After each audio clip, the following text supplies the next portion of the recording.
Sleeping in. Oh, great. All right, we're gonna get started. It's On break. just 7 p.m. Description. There doesn't. Alan, we're gonna get started. So good evening. This is the regular meeting of the New Canaan Planning and Zoning Commission for January 30th, 2024. My name is Krista Nielsen. Dan Radman, our chairman, is unable to attend the meeting this evening and has asked me to fill his role.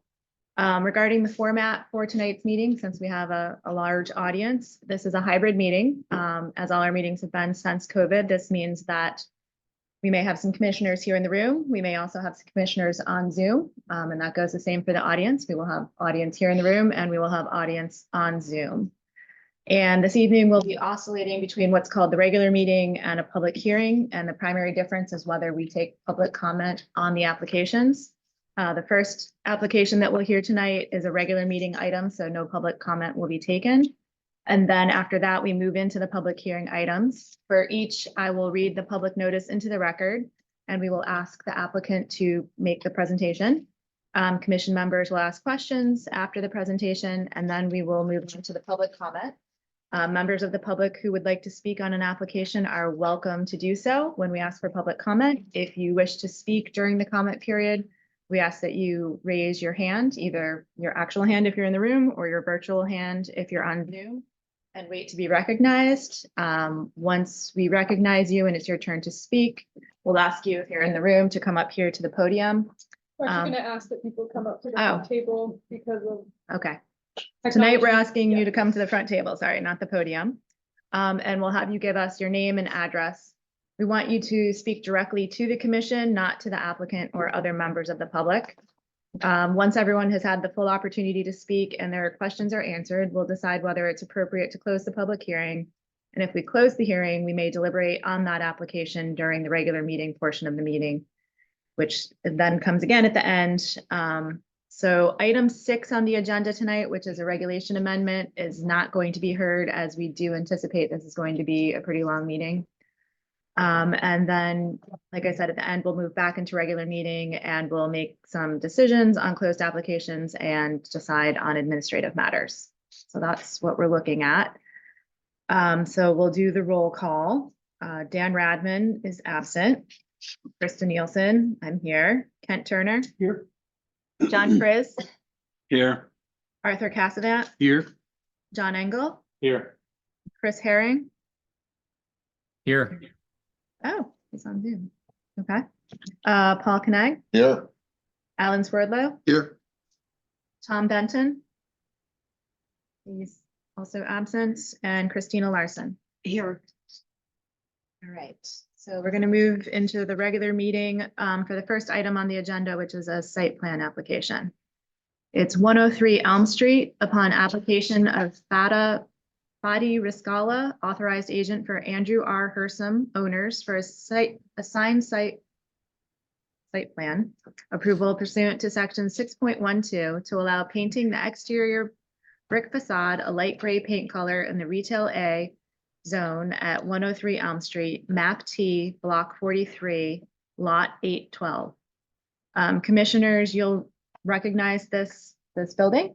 We've heard this application at least twice before for a restaurant that's going into next to Soleil. And I just want to remind you that tonight we're only focusing on the exterior changes to the facade that the applicant's bringing forward, so we don't need to revisit other parts that we've approved in the past. Who do we have here to present this application? Madam Chair, if I may, will Commissioner Larson be seated and Yes, determine Radman's absence? yes, you will be seated in Mr. Radman's absence for all of the applications this evening. Do we have someone here to present on behalf of this application? Yes, I'm Adam Zaka. I'm the proprietor of the restaurant. Okay. So could you give us a little overview of what you're planning on doing here? We only want to change the color of the facade. The brick will change to a light gray. I think the biggest thing in the past was that the town wanted us to keep the arched windows, and so to differentiate our other establishments, Soleil, we just wanted to change the color, and also to allow us to cover up some of the holes from the previous signage of all the other tenants that have been in that space. Okay. Commissioners, do we have questions? Sarah, do you want to pull up the picture of the front? Yes.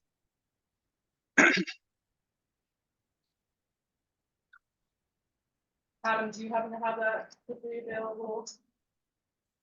Yeah. Let me see.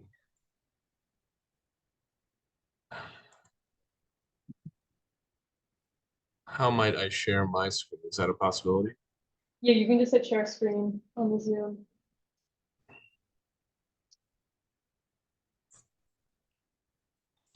Bear with me, sorry. I'm not seeing that. Where would that be on the bottom? Just on the bottom, there's a green button that says share screen. Got it.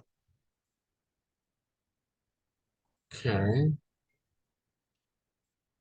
Let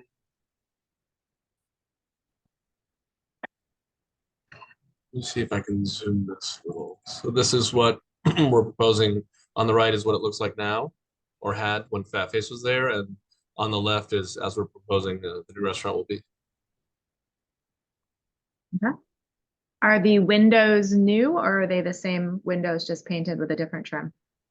The frontage window is the same. Actually, the rendering is incorrect because it's a single pane.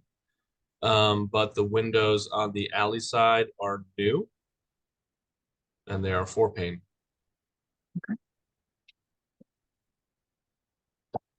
Commissioner Chris, will the window trim be painted black as shown in this picture? It is black, it's metal inherently, it's not painted. I'm looking at the picture on the right and it looks white to me, so. Right, when I changed the window on the alley side, the frame of the window is black metal. So the frame and the divisions for the divided light will be black metal for the alley side. And will also be black metal for the arched window on the street side. Yes. Understood. Thank you, sir. It's Commissioner Turner. I know that we're not discussing the signage as part of this application, but I just want to bring to your attention that I guess it's a B that's above the door that's illuminated, which is it's a great idea. Looks a lot like a logo, which we don't allow on building facades. And if this commission decides that it's not a logo, that it is a form of a sign, then you've got two signs on one facade, which is not allowed in our signage regulations. So you might want to rethink that before you go in front of the signage commission. The B is only the first letter on the other sign, but the logo is actually a bird. So if I can zoom this a little bit more, I could potentially show you that the font of the B on the metal sign on the corner is the same as the B that's over the door, just to show the entry point. Right, but if I interpret that as a sign, you've got two signs on one facade, that's not allowed in our regulations. And I would suggest that the B, the way it's illuminated, and that it is a form of a logo. But I would welcome input from my fellow commissioners. Well, can't we leave this to Sarah when she reviews the sign application? I mean, when we review, because again, I mean, all we have is this rendering, so we don't have official sign plans, but when we review it, if it's not compliant with the regulations, they either have to change it or it has to come back to the commission. Fair enough. Commissioners, any other questions? Yes, this is Commissioner Cassavant. I actually have a question. I think, Sarah, I need you to answer this. A month ago, 2 months ago, we dealt with the color of the building on the new ice cream store and required them to change that color because it was inconsistent with downtown treatment. Can you explain why allowing the red brick that's there now to be painted to gray is consistent with our decision to force the new ice cream store to repaint?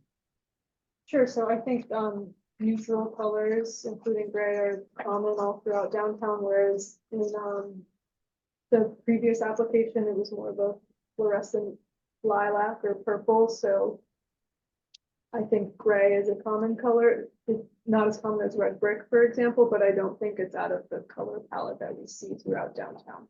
Thank you. Mr. Yeah, Swerdlow? Commissioner Swerdlow, do you know the history of this building? Was it a single building built at the same time and then possibly changed by Soleil next door, or was it a series of buildings that's been coalesced into a single building? My my father demised the building in 1997, I believe. It is one single building. So at the when your father actually designed or helped design this building, were all the arches, all four of them, the same? I don't know. I don't know. Okay.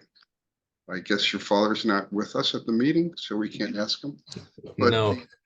the second question that I have is similar to the previous question. Is there a precedent for this shade of gray on the street? Or are other shades of gray and white just differentiated by their shading based on where they are in the street? Are you posing the question to me or to? Yeah, no, that's to you. All the questions are to you. I don't know about the precedent of the color gray we chose. This was something that my designer had decided on that we thought might be harmonious with Soleil, that is monochromatic as well next door, but also updating the facade in a way that's, appealing. Okay, that's my only comment is I don't disagree with you. I think it's tastefully done. So thanks for your presentation. Okay, thanks. Commissioner Turner, what is the name of the paint? There are a lot of grays. Let me tell you. It's on the application. It's Sherwin-Williams 2844 Roycroft Mist. Thank you. Commissioner Chris, and just to confirm, only the brick is to be painted. The rest of the building on the street side as well as on the alley side will be painted white. And the door will be painted white too, or not? The door is the door is inset, but it Sorry, has the door frame, I misspoke. Apologies. the door frame will be gray, as in the rendering. I think it appears that really only the outermost parts of this are going to be white, but really the inset brick part is the gray. Thank you.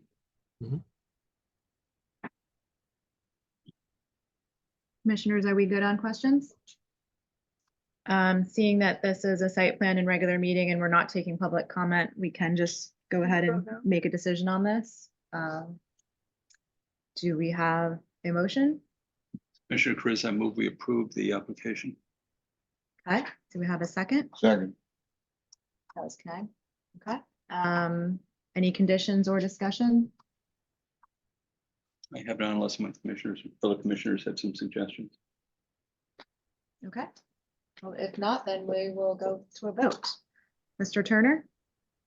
Oh, yes. Chris? Mr. Chris? Yes. Mr. Cassavant? Yes. Mr. Engel? Yes. Mr. Herring? Yes. Mr. Knag? Yes. Mr. Swerdlow? Yes. Ms. Larson? Yes.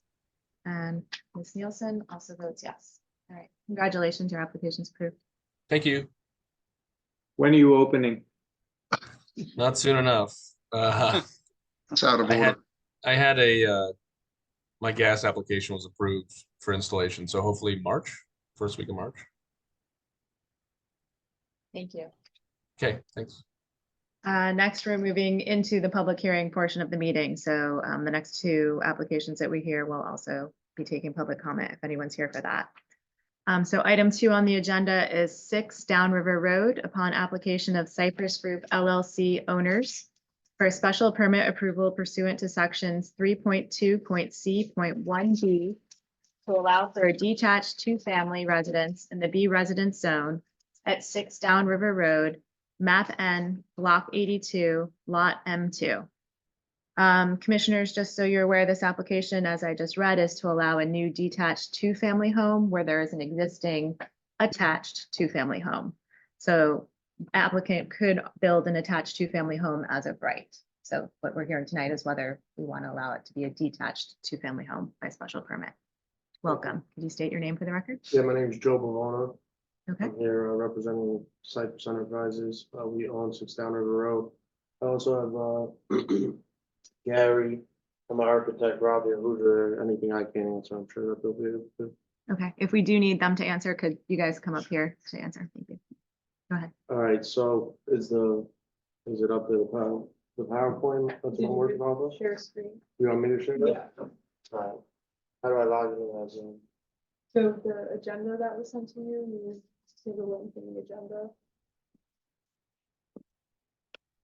I'm sorry. Was that sent to my email from you? Or, It may have been sent to, who applied to that? Was it Matt that applied? This is what it was sent to you. It's also on our website.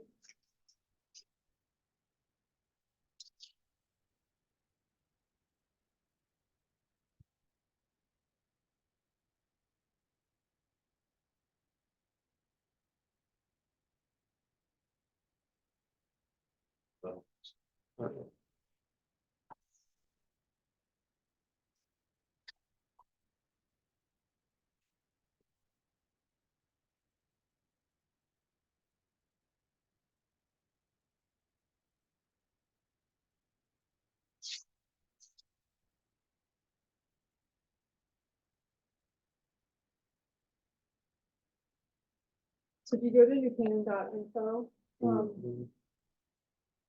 and you scroll down, there's a town meeting calendar. Info. Yeah.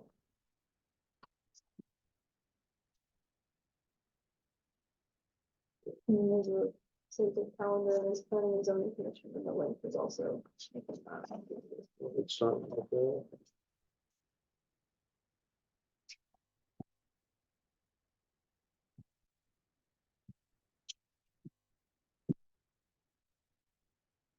And then just make sure your laptop speaker is off. So,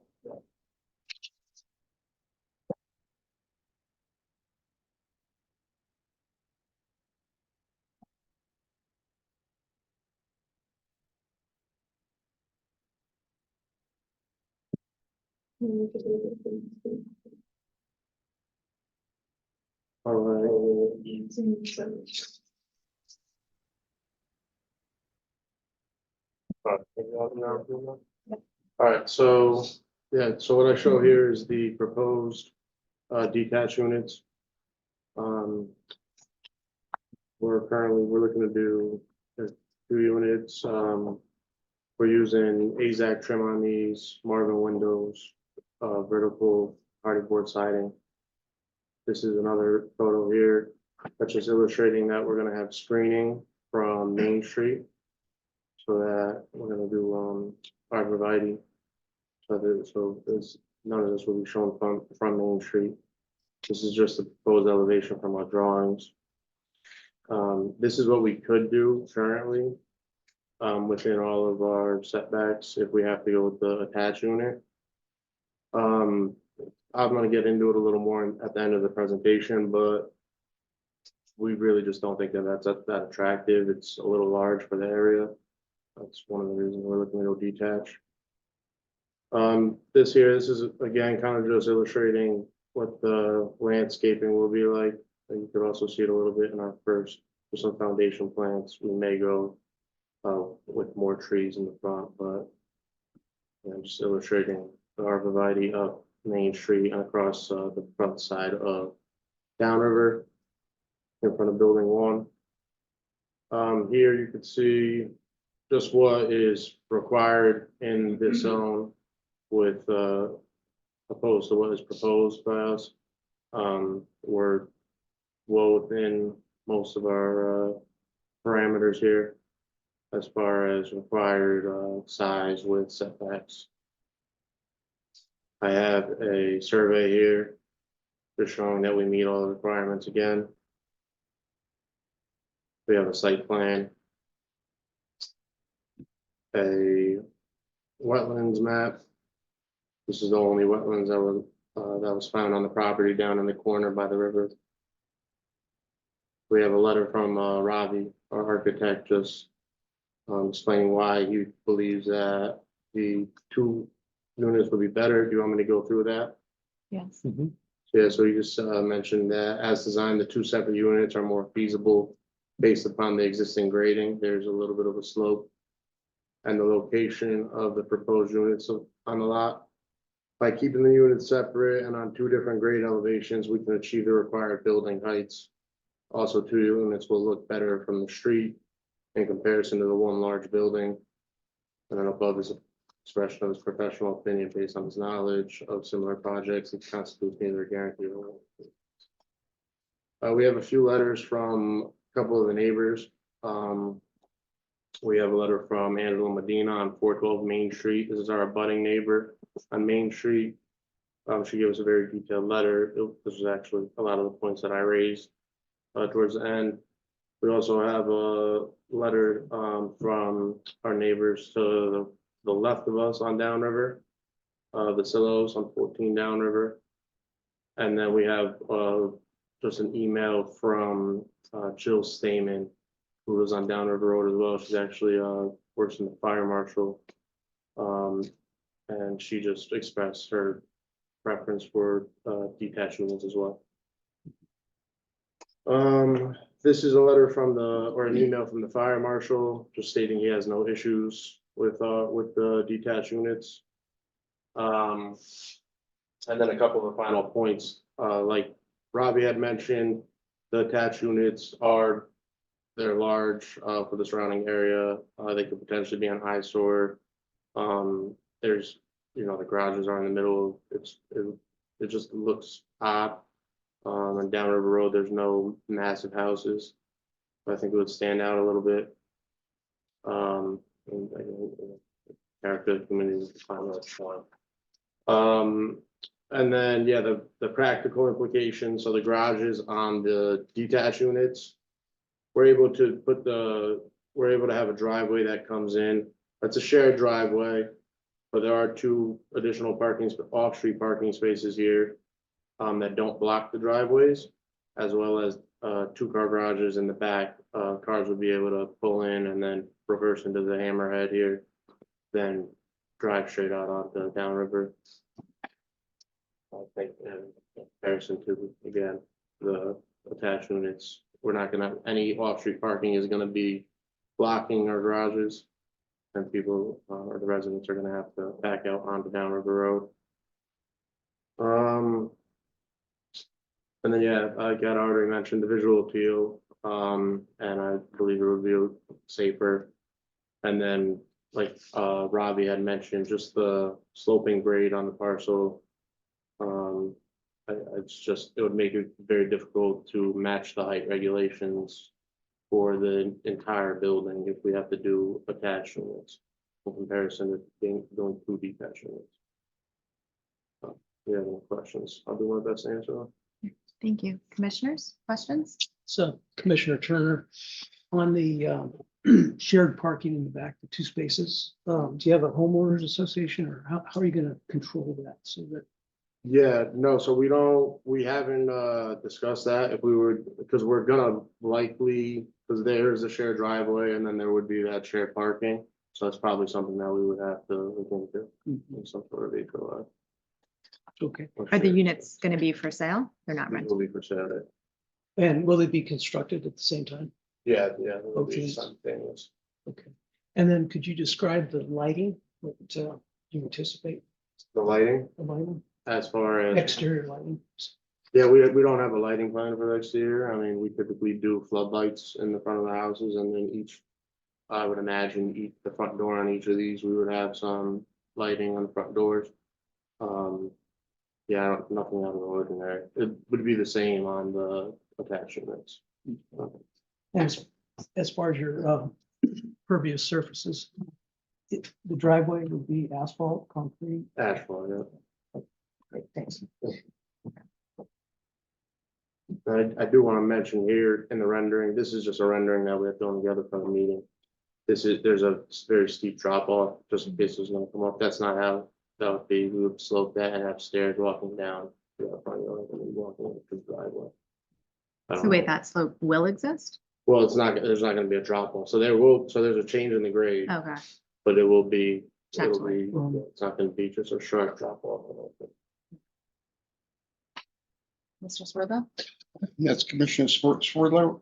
Am I correct to state that this is on the corner of Main Street and Down River Road? That's correct, yeah. And but these facades address Down River Road. Yeah. And these are the south facades of the building? The frontage is on Down River, coming from Maine. I would have to look at a map honestly. Well, let's say yes. I'm pretty sure it's out. Yeah, it is. They are. I just trying to confirm it. Which means that you have a main road called Main Street on the other side, but you're not showing that facade. Do you have a rendering of that?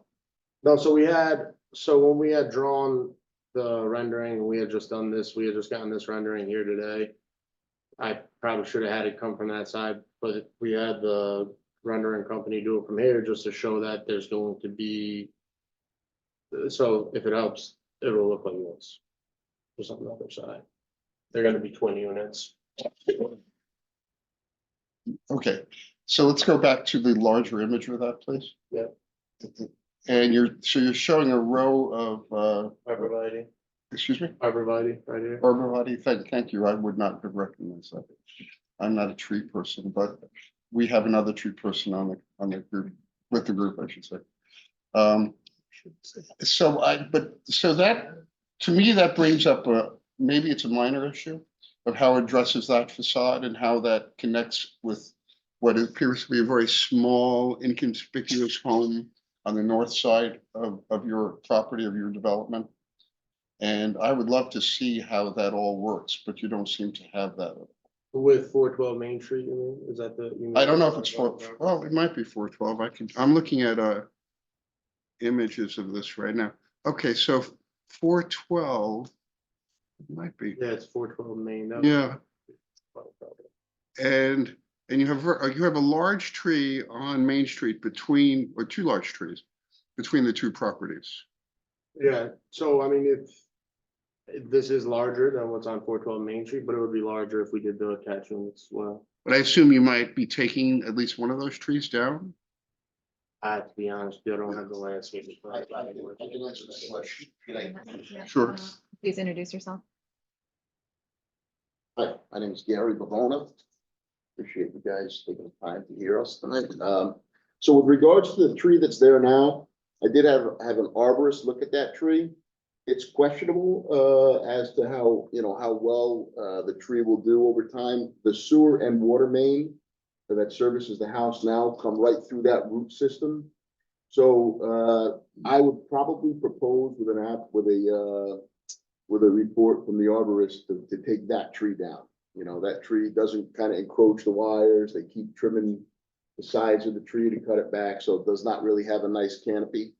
And then that will also assist us with bringing in the utilities, from that side of the street. Because if we go and put those utilities in, we're gonna rip through that root system, and then it's gonna present a problem, a few years down the road that is gonna have to be addressed. So that one large oak tree that's there, we would like to, propose.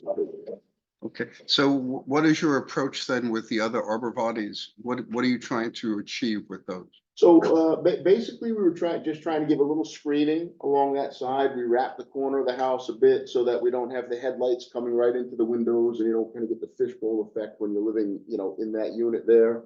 Also, we would have preferred to face the project toward Main Street, but we just don't have the frontage to be able to accomplish that. We feel like it would actually fit Main Street very nicely there. So we just wanted to create a little screen there, take away that fishbowl effect, the headlights going into that unit, and then we'd wrap that screen. We would also provide some screening between the rear of our property and 412, for a little privacy because, you know, that will be a little seating and you know, outdoor area for the unit owners there. It will also provide a little privacy for the owners of 412. So last question, did you do any experimentation renderings, thoughts about actually splitting this into two units that faced in different directions? One on Main Street, one on, You know, I don't think that we did. Is there anything there? Yeah, I can speak to that, or if you want to, Robbie. which in parenthetical would address the corner issue we were talking about. Yeah, so just quickly, I'm sure Robbie can go on. My name is Ravi Ahuja from AWA Design. And we looked at that because of the setback requirement, it's very difficult to fit a unit facing that way. And this is the only facade we have where we can meet all the setback requirement and put the size of the units. Okay. Commissioner Chris, a couple of questions if I may. In the picture you have here, the drive looks raised. So it drops off into the lawn. Right, so again, there's a elevation change. So so we won't have that type of drop off. But we would address that with what we would probably grade up. Yeah, it's not as drastic as it looks if you ride by downriver, you know, it's an easing slope across the front. It's currently right now, you know, a walkway. Where the driveway is, there's, I think, a step or two, and we would basically just ease that down with landscaping. You know, if we had to put a small retaining wall, it might be 18 inches at max at the, you know, at the edge of the driveway to accommodate that grade change. My concern here would be a potential safety issue, drop off, Yeah. splat. It wouldn't be Not like good. that. Yeah, that's why I had to Yeah. mention that, right? 'Cause that looks pretty dangerous when I had seen the rendering. Yeah, this rendering was just kind of done relatively generalized so that you can get an idea of what the two detached units would look like. We can certainly you know, put together a landscape plan for you that would show how that would actually look, you know. If you could return to the, I guess, the bird's eye view of the plot, if I may, and expand it for the whole. Yeah, I'm thinking regarding the picket line of Fuji you plan to install. I'm thinking of sight lines. So if someone's coming out, you're going to be on the right side. You may want to turn right, in which case you can look left and you'll have fairly clear field of vision. If you're turning left, I'm just wondering what kind of vision they would have of someone coming down Main Street to ensure we don't have a T-bone situation. So I'll just jump in real quick. We do have requirements of where obstructions within an intersection can go. And so when, you know, this would go for their building permit, we would be reviewing the landscaping plan to ensure that it meets the regulations. Okay, fair enough. Thanks for Got that. Also, you will be bearing all the wires. Yes. Okay.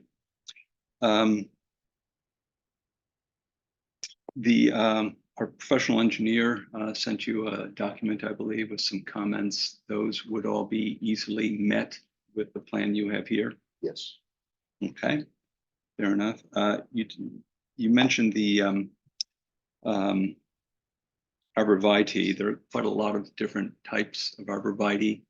Would you have any objection if there were a requirement that it's Thuja occidentalis, which is the native version, as opposed to the Russian version, the Korean version? So what we typically use, only because they seem to be least you know, snackable food for deer are the green giants. The emerald greens make a nice screen. They hold a tighter conical shape, but you know, after a winter or two, the whole bottom 4 or 5 feet of them are completely bare. You know? No, popsicle trees, yeah. So, yeah, so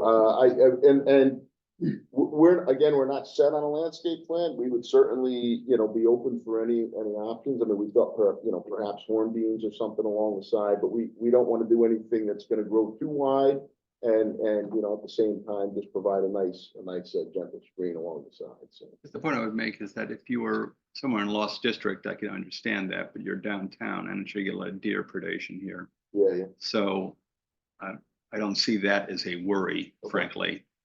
If I'm wrong, please correct me. but I don't see that as an issue on Downriver Road. Okay. So having the native version may be appropriate. Also, you do not have a landscape plan. I would suggest that the commission might want as a condition that a landscape plan be put together, usually like native plants that are bird and bee and pollinator friendly. Sure.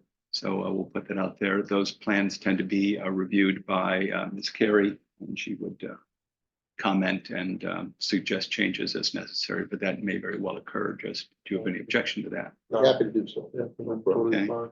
Also, I notice in the inland wetlands submission or comment on this that there was a requirement, let me get it up, get the exact one, where are we? This one. Wetland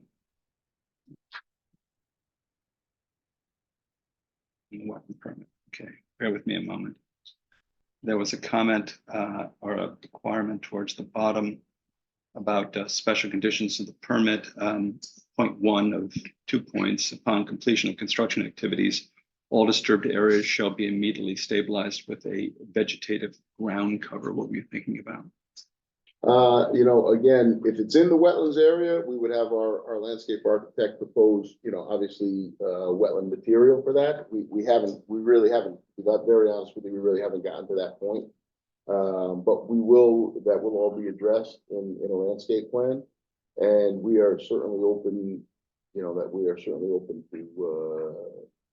to address any issues that we would have with whatever they propose.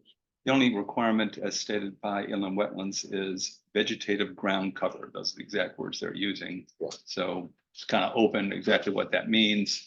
Again, comments regarding types of bushes would be, I presume, submitted in the landscape plan, which Ms. Carey would need to review. Yep. And I'll just clarify, it's not really planning and zoning's purview to review what plantings would be planted in the wetland buffer, so that will be up to inland wetlands to decide if it's appropriate or not myself. Fair enough. They say they're pretty generic, so I assume they don't particularly have a view on this. If I'm wrong, I'll defer to them. I'm not sure off the top of my head, but Fair you know, enough. they review it. Fair enough. Those are any questions. Thank you. Other questions, commissioners?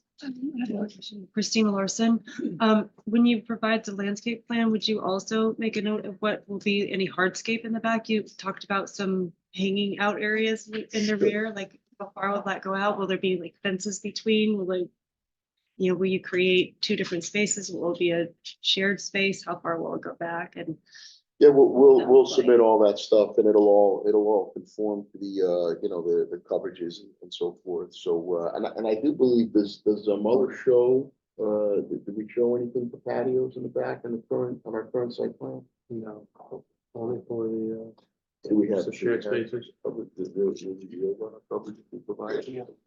Okay, so yeah, we can look into that and we'll be happy to provide that as part of our landscape. And then I can't see the rear side of the building, but is there any patio spaces above that garage or any that would be, you know, on a second level looking out, for example? No. It's all just a roof over the garage? Just for clarification for the applicant and the commission, if there are any additional patios, the town engineer would have to review that just because of the drainage system that's being installed, and so that would have to all get calculated to the time of building permit. Commissioner, Chris, one of the questions, the drainage pipe, question revealed my ignorance, but it looks like it starts at a manhole in the street. So this is stormwater. It's stormwater drain, yes. Stormwater, and so it's a collector pipe from various stormwater inputs along Main Street as it heads down and then drains into this, and then it goes in the pipe, and the pipe goes in the 5 Mile River to evacuate. Correct. Yes. Yeah, so we will be cammering that pipe before and after construction, just to be certain that, and you know, we'll be putting up barriers to, you know, it's a concrete pipe, so we don't anticipate our equipment will do any damage, but we are required to camera before and after, and we will take care to make sure that it's, you know, it's not harmed at all during the construction. Thank you. Commissioner Turner, I'd like to recommend that as another condition that the rear elevations need to be delineated and submitted as part of the application. Were they already submitted? Because the full architectural set was submitted. So I just don't know if it's in the presentation, but I believe we have elevations for all 4 units. Yeah, we actually do have rear elevations as well, and, we're kind of not used to the whole presenting on Zoom right now. We would have an easel and be able to present things to you, but if you'd like to see, I can hand it up to you and you guys can pass it around for that. or- Please, please. They're also on the website, just so you all know. Just this- While you're doing that, I had a question about the survey that you're showing right there on the screen. It looks like the engineer's plan. It looks like the neighbor's driveway at 412 Main is encroaching on your property. It No, says edge of driveway. on, And on 412 Main. Yeah, the one- Essentially, actually, let me pull up the survey. Because it says that as here as well, yeah. yeah, So, yeah. so have you had any conversations with the neighbor about how you're gonna, because then it looks like your turnaround area or your parking area is going to basically be touching the neighbor's driveway that's encroaching on your property. So what's the plan for this? Or have you had any conversations? And we have not had, we've had multiple conversations with Mrs. Medina, but not in regards to that, to the driveway being on our property. Okay. That's something that we could address with her. Yeah, I mean, that's, between neighbors and obviously a legal issue, I guess.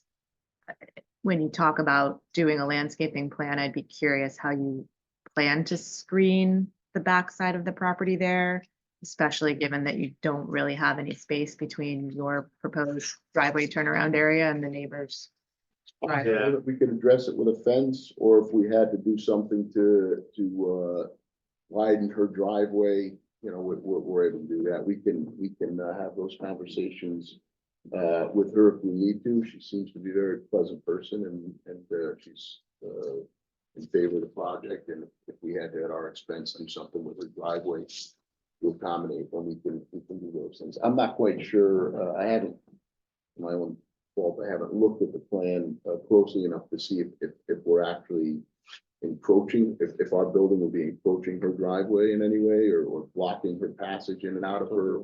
Her driveway's on your property in part, is what it shows. But when we construct our parking area, would it block her current driveway, I guess is what I. No, I don't think so. And Sarah, I didn't see that we had any of these the letters from the neighbors on So file. we didn't receive anything, so I believe it may have just been communicated between us. Yeah, we had just gotten these, and I had just attached them to the PowerPoint that I'm presenting here. And I'll send it out. But as a further comment on the driveway encroachment issue, going to have an impossible time getting lenders to lend on the property if there's a neighbor's driveway abutting or in the middle of your property. You need to determine a resolution of that. Yeah, that's something that we could, that we'll certainly address with Mrs. Medina. And just to clarify that, while that is something that the owners of the property will have to deal with, that's not really a town issue, so you shouldn't really be opining on that. I'm not, Yeah. I'm going to make a separate comment, though, that I don't believe you should opine on a final condition unless that's actually resolved, right? Or you can? So the commission are you asking whether the commission can approve this application while something like this exists on the Yes. property? The commission can, because it, But we can also make it a condition of this application that this get resolved. What's gonna have to. anyway. It's It would important, have- it's important. so it would have to regardless, To some of because us. with, Yeah, I don't hear a sufficient degree of concern about a matter which will absolutely be one of great concern. It just. Well, and I mean, the reason I brought it up more was about how you're gonna landscape back there when you've got your driveway and the neighbor's driveway essentially touching. so I think that this could pose construction issues for the applicant that they would have to resolve it, but it doesn't impede the town from going through the process of approving or denying. Unless we want to see how the landscaping is going to be in the backyard. Which is not shown here. I mean, obviously, if Correct, yeah. we requested a landscape plan as a condition of approval, you would have to see how the landscaping is going to be in the backyard between these two abutting driveways. If the landscaping in the backyard was integral to your approval. Right. Or denied, yeah. Commissioners, other questions? I also suggest letters that were sent to you that you just presented would need to be sent to Ms. Carey to enter into the public So- record, I believe. Because they didn't come from the owners, I think if the owner should be sending it to myself, if we close the public hearing tonight, it's irrelevant, like, we can't accept more after the public hearing is closed. We'd be happy to ask them to send them. if it's- Commissioners, other Uh, questions? Oh, Yeah, Mr. Herring. this is Commissioner Herring. It seems like a lot of these different surveys don't seem to match is my main concern in this application. You know, when I look at the visual here, you show on that north line, the north corner of the garage being 11 feet off of the lot line. And I think if you look in the lower left corner here, and I'm sure you are all aware of this because you're trying to fit this into the lot here, that the setback's supposed to be 15. And then you have a different view at 15. And the garage on the left is 18 feet deep, whereas the garage on the right is 20 feet deep. So I'm just confused as to, is that corner 11 feet and So into the setback, or are you saying it's at 15 feet? it is at 15, so I believe that so that's on me. I had in this PowerPoint presentation, I had included the incorrect survey. We had addressed that. That's something we had addressed with Sarah. We had it at 11. We had to make the adjustment to make it 15 as the setback is 15. So it is at 15 currently, yes. I can confirm that, Chris, because it was submitted to us at 11 feet, and I would not schedule the public hearing until we received an updated survey at 15 feet. Okay, good. I just wanted to make sure I wasn't reading it incorrectly there. Yeah. And then on the front setback, I see, I think, again, it's 25 feet, I think is and so are you asking for hardship by saying 24.9? And does the stoop, and I guess this is more a question for Sarah, I think if the stoop is 36 feet off the ground, does that count as building coverage or building, or is it the front face of the building? Can you just help me understand? Yeah, so if it's 36 inches above grade, it does count towards coverage. So so within this view here, for example, should we look at the front edge of the porch as being the building setback? Or should No. we look at the facade? So stoops are allowed to encroach 5 feet into the setback. Okay, gotcha. So we should be looking at that front facade there. So that's the 25.9. 24. So is it a problem that it shows? Sorry, in that? 24. So it will have to be 25 to receive approval of a zoning permit.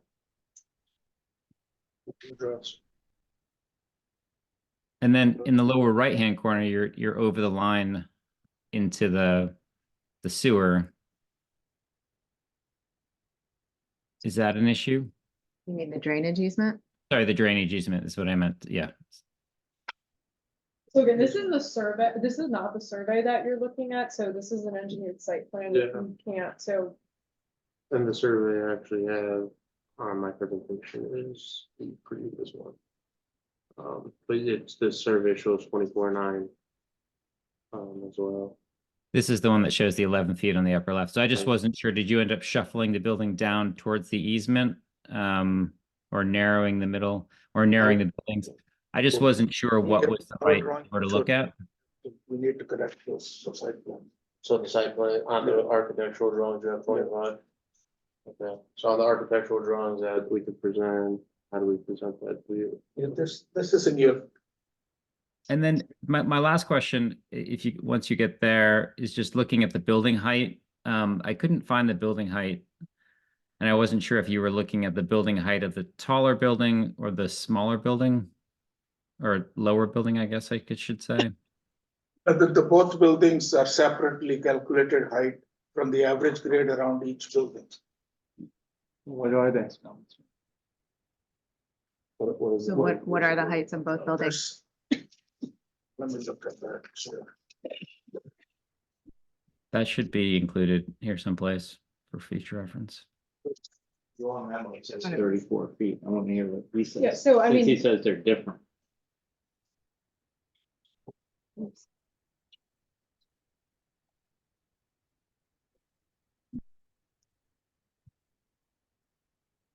Can we look at the zoning table that the height is listed there?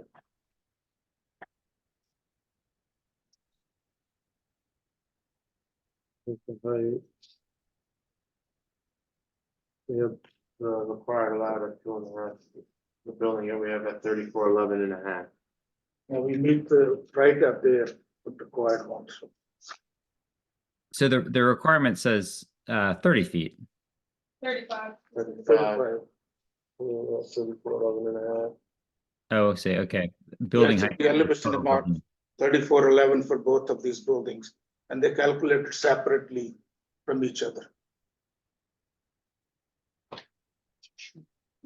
Okay, so I'm looking for commissioner feedback on this right now, but what I'm hearing from the commission is that I don't hear any major issues with this application, but I do think there are some details that need to get revised. I mean, you are really maxing out the height and the building coverage and, you know, putting things right up against the setback. And I think this, at least my opinion, is that we would want to make sure if your building is 30 feet, 4 feet and 11.5 inches and not 35 feet and 1 inch, you know, like those details matter, especially when you're pushing right up. So we wouldn't be able to get our Yeah, permit. we will confirm that when we have the final grading plan and the site plan for the building permit. At that time, it will be confirmed that we are within those limits. So that's one issue I see. And then the other issue I see is that we really don't have a complete landscaping plan. And sometimes that is something that we allow the planner to approve as a condition.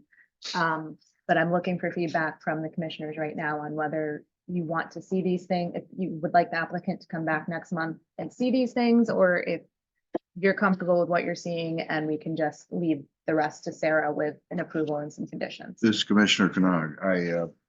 I think there's enough inconsistencies here and problems with the plan showing less than what's required.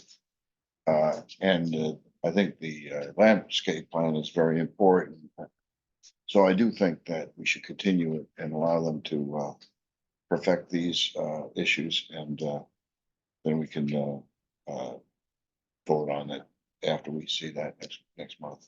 That would be my suggestion. Mr. Arnold? I just want to express what's important to me when you come back. How you resolve this question with your neighbor is going to be important for me. You have by right to build a large house on this property. You're asking for the right to build 2. And in any event, it's a big change for this neighborhood. And while you have the right to do it, I think it would be the neighborly thing to go check with this neighbor who's encroaching on your property and figure out a way. It's going to be important for me that you come back and say, I've talked with her and this is how we're going to move her driveway or fence off her driveway, or however it is to make the least impact on your neighbor. The second thing I would encourage you to, I would remind your designer is that even though this is your side elevation, Main Street is one of the critical arteries into New Canaan.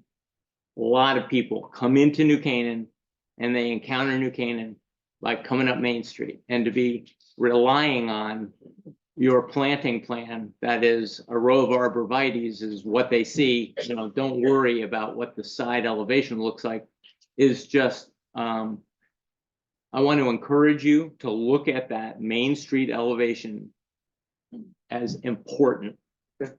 I don't feel the same way about the other side, your downriver elevation, but the way this town looks like up and down Main Street is important. Just like where our historical, you know, district is important, Main Street and the way it looks is important. I'm not going to design it for you. I'm just going to say that piece of paper is inconsistent, does not look exactly the same as the renderings that I've seen from what I can tell.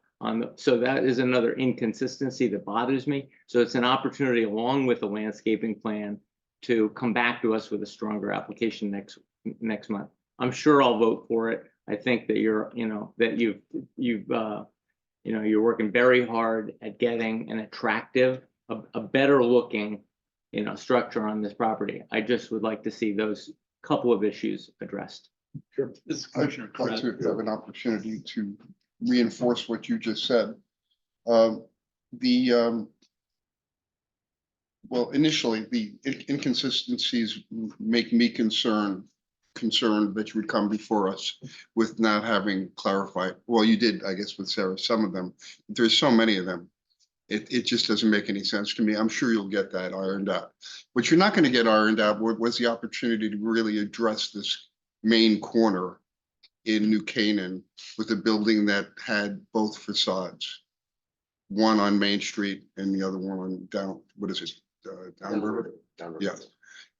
And that you're only addressing the main facade on the minor street. You had a really interesting opportunity here to design something that had more character than what I think this has in terms of addressing both of those streets. That's not something that we can enforce on planning and zoning, but it's just my observation here. So when you come back, at least get all those inconsistencies straightened out. And as was just said, I'm sure you'll pass. Yes, thank you very much. Just so that I can, just kind of try to justify the inconsistency. We had an original site plan and survey done by Walsh. And then when we kind of changed to go from the larger buildings to the two detached buildings, you know, we address these things. We're just looking at an outdated site plan here. All of the inconsistencies that are showing up on that are because they were met and addressed and then. Yeah, I'm sure you'll figure that out. So, yeah. I was just concerned about the opportunity that you actually missed here. Yeah, well, we would have liked to have faced the project toward Maine because we just thought it was more appealing. We're just so limited. It's a corner lot. We have two frontages there. And it limit, you know, we're very limited on how we can make two units that, you know, that accommodate the living space that the buyers. As Commissioner Cruz, I would concur with Commissioner Engel on his points. I think the inconsistencies, there's a better word, fine, are easily ironed out. At least that's my take on it. As far as a landscape plan, I would suggest a detailed landscape plan, not only with the name of the plant, but also the Latin name, because otherwise they get one of those they went that away situations. So common name and Latin name. I would also suggest that details on exactly the size of the plant material that you're putting in. There are different ways to describe that. Any decent landscape architect can sort that out for you, but that would be important too. Okay. Sometimes you get a whip that, you know, you wait 20 years and maybe it gets big. So that may not be what we're trying for here. I would also reiterate in particular what Commissioner Engel mentioned about neighbor issues. As I think some people in this room would know, neighbor issues tend to take up a good deal of this commission's time. Often it's better to try to head those off of the pass. So having a face-to-face sit down with your neighbor, particularly the one that has a driveway easement, might be a nice idea. Sure. So I think the commission should just clarify what they're looking for, Yeah. just because we do have a survey on file already submitted that complies with the zoning regulations. We've reviewed the architectural plans, they comply with the zoning regulations. So we just need to understand what, I understand you want a landscaping plan to look at Yes. that, That was- but what else are you looking for? So I had 5 things written down and you tell me which ones, if we can't ask for any of them or if Okay. we already have them. So next month, when you come back to us, we want to know if you've talked to the neighbor behind you and how you're going to resolve the driveway encroachment issue. So my concern is that comes across like a neighbor to neighbor dispute over property. I mean, I don't know if there's now an adverse possession claim even or that, so. We have to know whether she is making one. I mean, he can by right say the survey says what it says, but she may say, I was unaware that you were making that claim until you came in front of P and Z. And I have an adverse possession claim because my driveway's been there more than 15 years. I don't want her to come back and say that P and Z didn't ask that question. So again, I think, so I mean, if that's what you all want to do, that's perfectly acceptable, but to me, that comes across like we're getting involved in a neighbor to neighbor dispute that we. We're not getting involved in a dispute. We are asking that they try to deal with it. And I think it would be incumbent on us in an absolute abdication of our responsibility not to require that they at least have a conversation about that. I don't care how they resolve it. Okay, so that was number 1. Number 2 was a landscape plan showing the common name, Latin name, and size of plant material.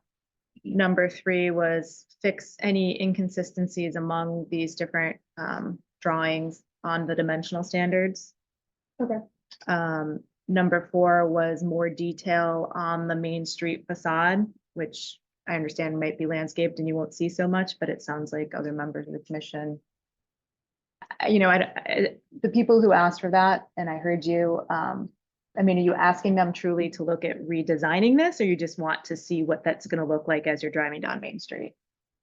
Or if I could speak on that. Wait a second. Can you rephrase that one more time? Yeah, so I mean, you brought up, Mr. Engel also brought up that Main Street is a critical artery of town, and I agree with that sentiment. And I also heard you say maybe there's a missed opportunity here in terms of how you've oriented the buildings, and we're not facing the Main Street, we're facing the subordinate street.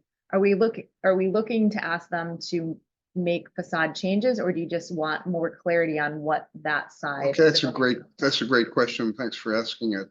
I don't know what our purview is in terms of making that request. So I've kind of restrained from making the request. But if we had, you know, the oversight on that issue, I would love to see the project totally redesigned. I mean, not just facade redesigned, but I think an opportunity to design the same amount of square feet, serving the same program on a corner, not facing a dead end minor street, is there. And given the setbacks and the other requirements, and maybe some leeway from us as a planning and zoning commission, they could do something far superior to what they proposed. Or that would be a new application though, right? No, I mean, if they're just redesigning the facade, that's not a new application. No, but that's But if they're not what I changing just said. orientation, they're facing Main Street. No, I mean, not necessarily, they're still asking for 2 detached structures, it would be an updated architectural plan, updated survey, updated. It could be the same application, but you can request that they do that, there's no Right. requirement Right. that they do that, it may not even be feasible, because then you have 2 curb cuts, possibly one on Main Street, which. Yeah.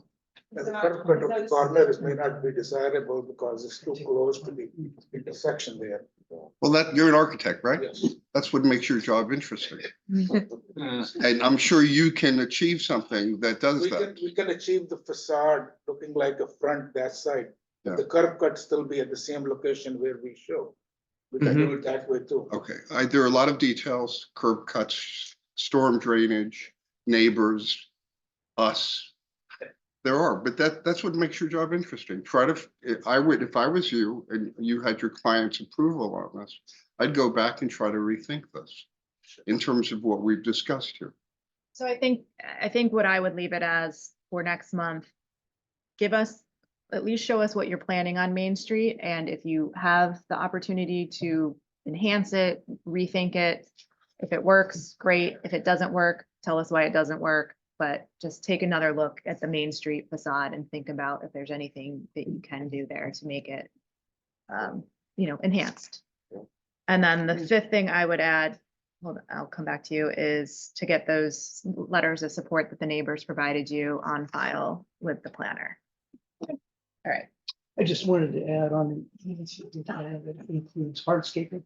Oh, correct. Yeah. That's a good point. And that should be incorporated into any sort of drainage analysis, because it's the time that addressed. Sure. Okay. All right. Are you clear? If you're not clear on those 5 things, you know, Sarah's got notes on it and you guys can just go to her. Yeah. We'll pick up the notes. Secretary Nielsen, can I just ask one clarifying question about building height? Because I just don't know how we handle this with two Sure. separate, a detached building. Sure. Go ahead.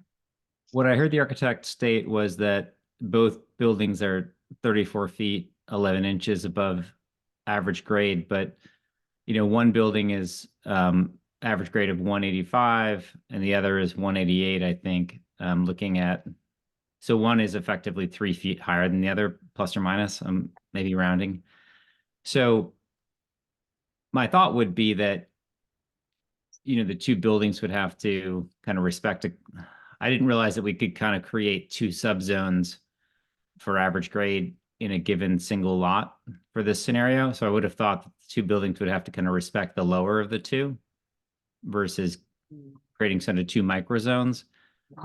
So Chris, the proposal for the heights as is consistent with the zoning regulations. It's always measured based on the proposed structure. So if you have two structures, let's say it's just a single family home and a detached garage, even the detached garage's height is based on the average grade around that proposed structure. So it is consistent and we can't require them to go above and beyond that. Average grade pre-existing or average grade, like, couldn't they just, basically move the dirt around to change the grade? So they can within certain parameters outlined in the regulations. It's, I don't have the number off the top of my head, but you can't change it more than a certain percentage from the existing grade. Okay. Well, I just think, I just want to make sure that we don't have too much of a, per the earlier comments, I think the building height, especially when you get that close to the setbacks of building height, can be issues. So I think I'll take a look at those regs. If I can comment on that, we build, unfortunately, because of the high cost of land, we have to maximize coverage and building height on every project we do. We work very closely with our architect, our engineer, our surveyor. We several times, we're building a structure right now in Westport where we're right on the side setback. We've had our surveyors out there 4 or 5 times because the neighbor's been concerned. We pin the dirt, we pin the earth, we pin the footings. So the last thing we want to do is have some issue afterwards where we're, above our building height or we're encroaching a setback. So we are very careful to pay attention to that during our construction process. So, yeah, we just don't want you to think that we're going to kind of flip it and then just pile some dirt up around the structure to get us where we need to be, A similar application, probably going back 10 years on South Avenue, a corner lot built over his setbacks and had to come back and say, I'm sorry, don't make me tear it down in front of this commission. Well, probably in front of the ZBA. This commission didn't make him tear it down, but that's why we're asking so many questions. Understand? And we appreciate you asking your surveyors to come back several times. Yeah, we'd rather address it when it's easy than when it's not, so. All right, so we will continue this to next month and you guys know what you need to come back with. Thank you. Thank you. Thank you very much for your time. Thanks. All right, the next item on the agenda, 274 Country Club Road. Upon application of David J. Rucci, Lampert, Tui and Rucci LLC, authorized agent for Benjamin S. Sutton owners for site plan and special permit approval pursuant to sections 8.2 point B and 3.7 point E to allow a detached pool house to exceed the allowable lot building coverage by 843 square feet in exchange for encumbering at least 1,686 square feet of the single-family residence to 18 feet in height. Located in the 2-acre zone at 274 Country Club Road, map 33, block 33, lot 42. Mr. Rucci, whenever you're ready.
Hey, good evening, David Rucci, Lamberto and Rucci. I'm here this evening with the Sutton. Lisa is here in the audience today. Ben is traveling today, so he is on Zoom.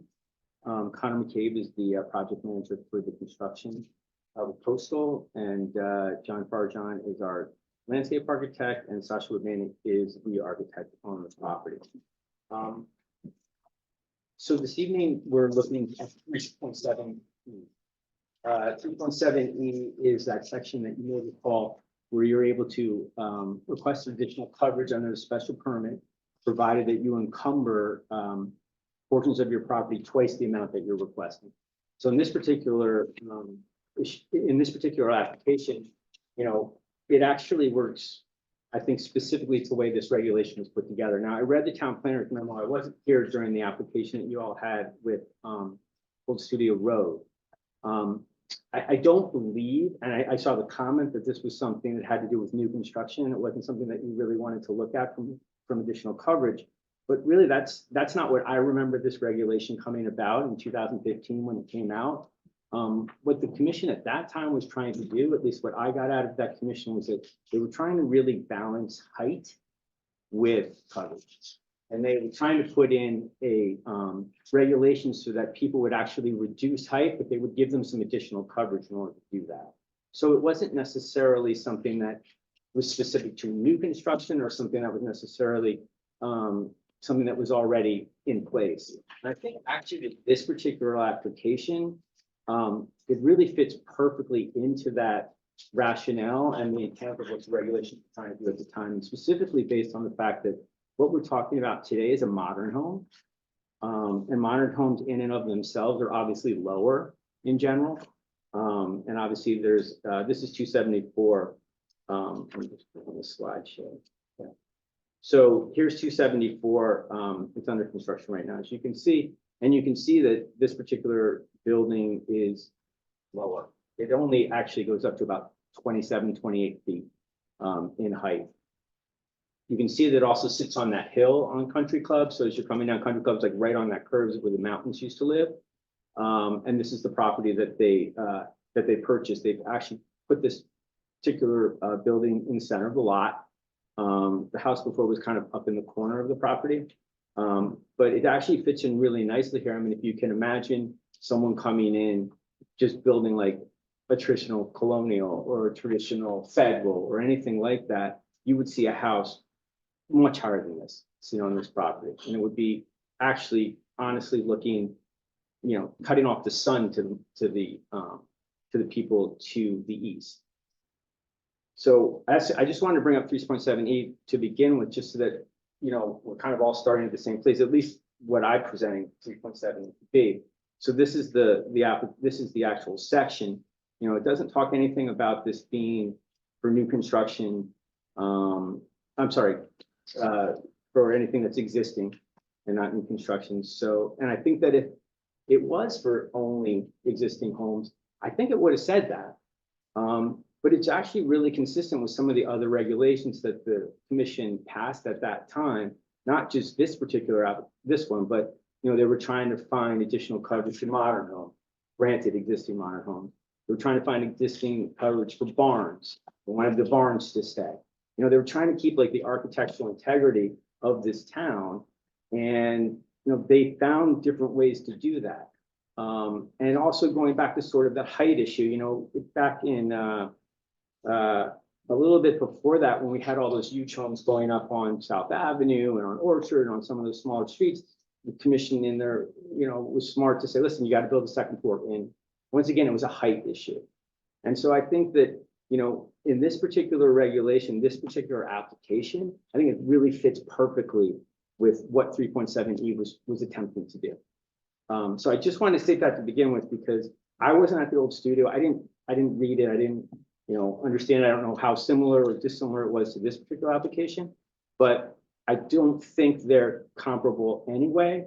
Because like I said, I think it's a balance between height and coverage. And also, I wanted to, as I go through this, I'll just kind of go through a little bit. I just have another point I want to make about actual living space, and we'll get to that on the survey next. But as you kind of move through here, you'll see, obviously, here's the house. Here are the two sections that they're encumbering. We're actually only required to encumber, we're looking for about 853 square feet. We need to encumber about 1,600, and we're going to encumber about 1,900 square feet. So we're actually going beyond what we have to encumber. And also, you know, with these modern homes, what ends up happening, and here's the pool in the back. This is also a one-story, very small structure. It's actually, just like. Are you not encumbering the entire house? No, we're not encumbering the entire house. We're only encumbering the two sections on the outside. As you see these orange sections here, but you'll note that the house in and of itself is still smaller. I mean, it's, in this zone, you're allowed a total building height of 40 feet.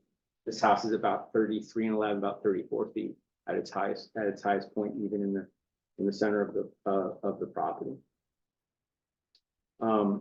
Is there a reason you're not encumbering the house? Well, that house, it has to be 18 feet or less.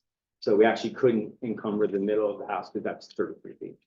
So that would only be like a one-story house the entire way. You have to encumber less than 18 feet or less to use 3.7. So you've encumbered everything that is eligible to be encumbered? Yeah, I think the only thing we actually haven't done is probably the pool house in the back, which I guess we could have done that where we didn't really even think about it, honestly, but the commission wanted us to encumber that. I don't think that would be an issue. It's a part of the design. So stated This in, is limited to 25. so stated in another way, you've encumbered everything, That we could. the entire house insofar as you could. Yes, that is Okay. correct. You can see that we're within all the other setbacks just based on the zoning chart. And then I just want to talk a little bit about, moderns in and of themselves, they're limited, right? I mean, you don't build over the second floor on a modern traditionally. The height of the middle of the building is creating sort of this center area where they have 800 square feet of just open space. And they're designed for smaller from a living space perspective with the modern home. And the reason I bring that up is because what I ended up going back and doing was looking at houses that were similar 2-acre zones. And if you look at a 2-acre parcels on page 12, and I went out and I tried to figure out just basically, I got a real estate broker to go out and look at all the listings they could find, what the livable space was, how they were going out and telling us, how much space you could use in the house. And if you look at this particular one, these are all kind of in the right area, right? Country Club, Owen-Oak, Brookwood, Lambert, some are a little bit closer to 3 acres, but most of them are around 2 acres. And if you look at our particular site, we have all in about 8,180 square feet of living space, a space that we can actually live in, interior space. And if you look at some of these others, 76 Country Club Road, they have 4 levels, they have 7,800 square feet. You have 32, they have 9,000 square feet because they're all building up. They're using that space to build up and to use particular space. While yes, we're under these numbers per se, we're actually under these numbers, but notwithstanding that, the living space is the same. And the reason I bring that up is because it's consistent with the area. It's consistent with the rest of the homes in the area. It's not like, oh, give us this extra square footage and all of a sudden, we look so much different than everybody else. We don't. I mean, in fact, we still have less living space than these other particular properties. And I would also make the point that, if you look at some of these other houses, go to page 13, I mean, they're 3 to 4 stories. It's a different look, right? And this particular regulation, once again, in our area, these are the same kind of houses that I pulled up that were on the list before. In our area, we're not really asking for anything, so much different than what everybody else is using. So I would just say, working with 3.7 and looking at this particular application, we're balancing the height, we're balancing the footprint. We're only going to about 33 feet. We have a max of 40, which we're not going up to. We're living spaces in line with all these other properties. We're building basically a 2-story home instead of a 4-story home. We're requesting 843 square feet. We're encumbering 1995 when we could do 1686. One of the part of the rule also is that if you're asking for this, you can't go up to 140% more. We're at 116%, which is why I have that there.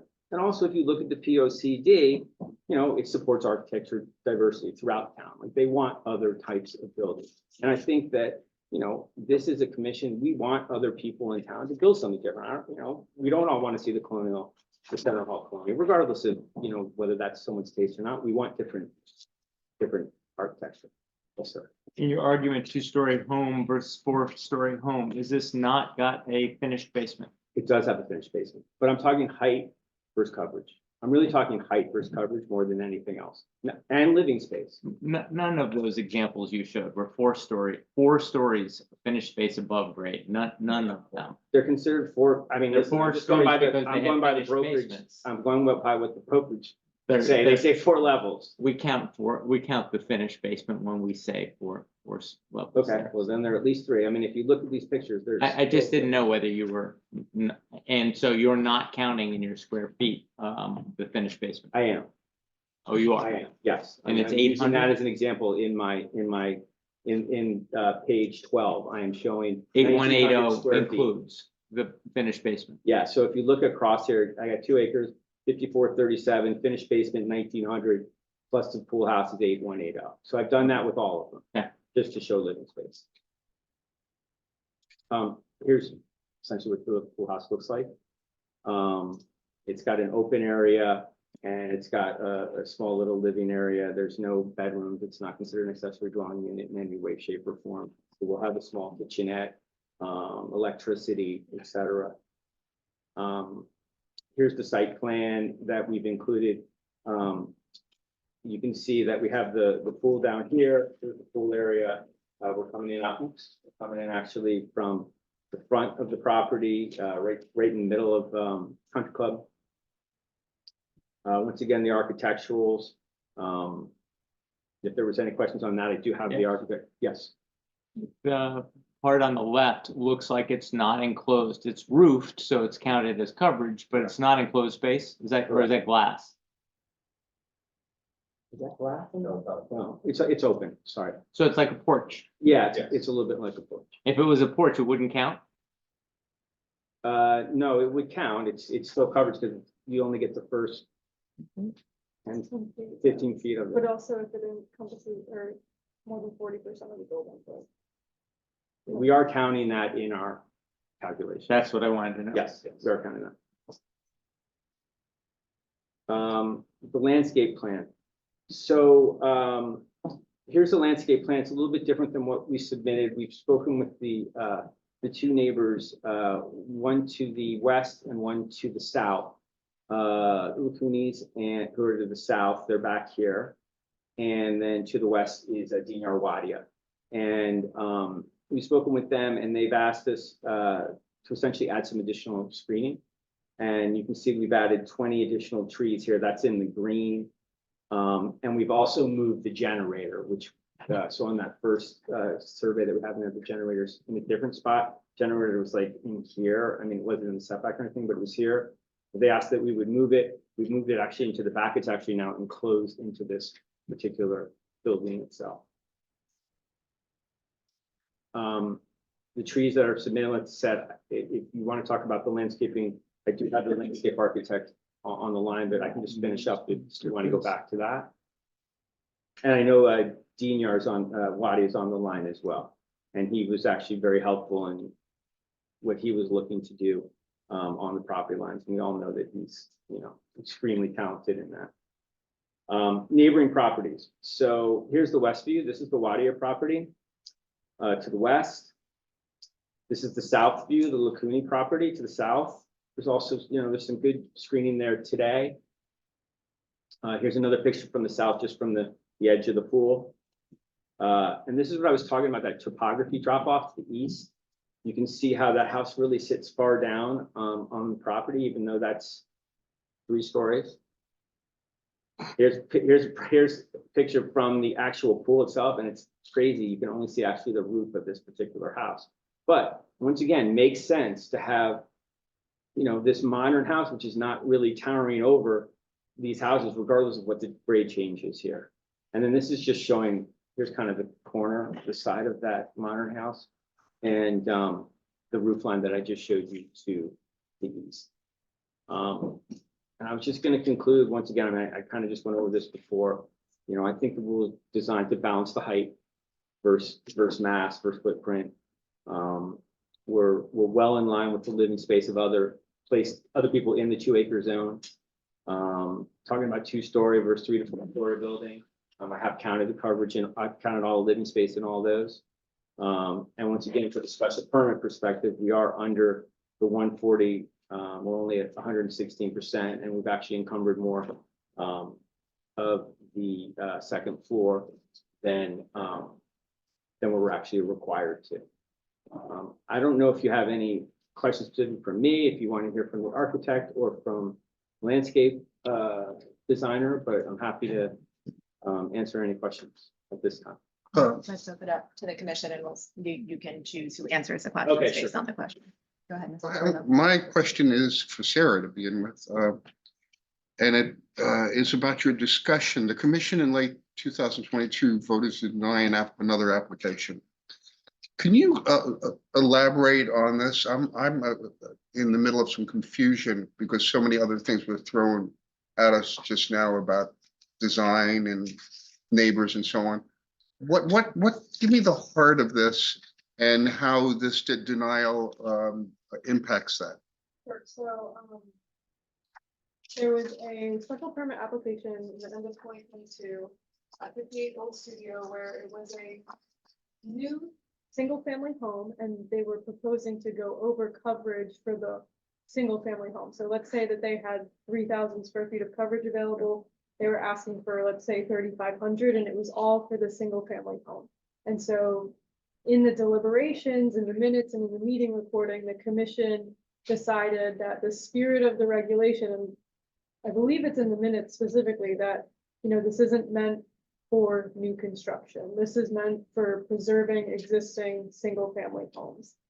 And so that's the only denial I'm aware of from this regulation. And so that's what was said in 2022. And so, you know, just from reviewing the application, this is new construction. This was a new home that got a permit in 2022, and they designed it as they designed it, and then they came back realizing they wanted a pool house, and I don't think they had the available coverage, and so, you know, they're using this regulation. But so to me, and how I interpreted it, was just in 2022 you said no to new construction using this regulation, and to me, I view this as new construction. But so that's where that's within the memo. Mr. Chris.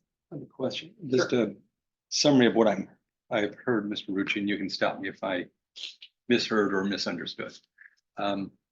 You have a conforming lot, correct? Correct. The wetlands on the lot? I don't believe so, no. Okay, any big ledges, anything? Well, there's a huge topography drop off, which you can,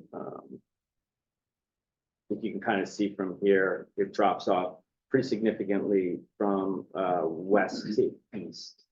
Comes right down that hill at Country Club, like right before you get to the real large curve. Right. It's right on that, It's right a- on that thing, yeah. Country Club's a big hill. Yeah, but just right before you get to the S. Right, the S Yeah. curve. What I'm hearing though is that you have a modern, what is arguably a modern house. And given the design, it tends not to go up a number of stories. It tends to be more spread out. And with a footprint of whatever it is, and you want to have or the applicant, excuse me, wants to have a pool house too, and it goes over the limit. So I get the sense that the application is, we have a house of X size and we have a pool house request of Y size, above 100% of the limit, but we just like them that way. So I don't see any hardship or any reason for this other than we just want big house and a big pool house. And it's hard for me to be persuaded why this is really needed, similar to the decision that Ms. Carey notes on Old Studio Road. Right, I mean. I'm hard to wrap my mind around why I should vote in favor of this. Sure, well, first, it's not a hardship standard, right? And so Agreed. there's no hardship. I mean, if we could ask for a hardship, we could go there and ask for a hardship, but there isn't one. So there's no hardship in this, but this rule is specifically designed to allow for additional coverage. So regardless whether it's a new house or an existing house, and I could come back 5 years from now and we'd be in a little bit different situation, but there's no real difference between whether it's new construction today or whether it's something that's existing, because I could wait a year or two to come back. But the rationale what I believe the rationale was from 2015 was they want to allow more coverage.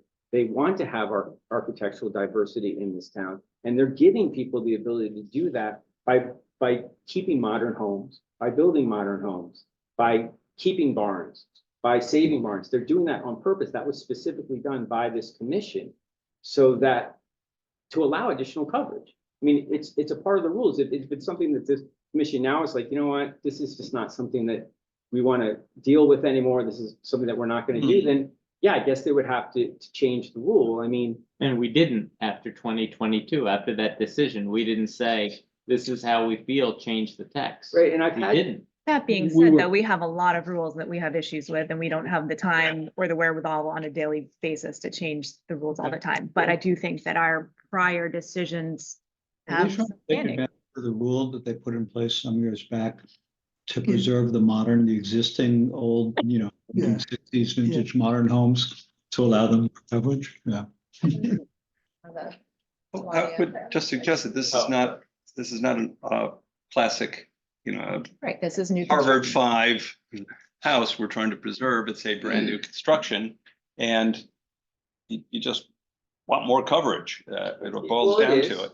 This is If it were a situation, I mean, we've had actually, I think it was a ZBA decision, so forth. You had there was someone I remember had a very big barn, antique barn, beautifully kept on the property, took up a lot of space.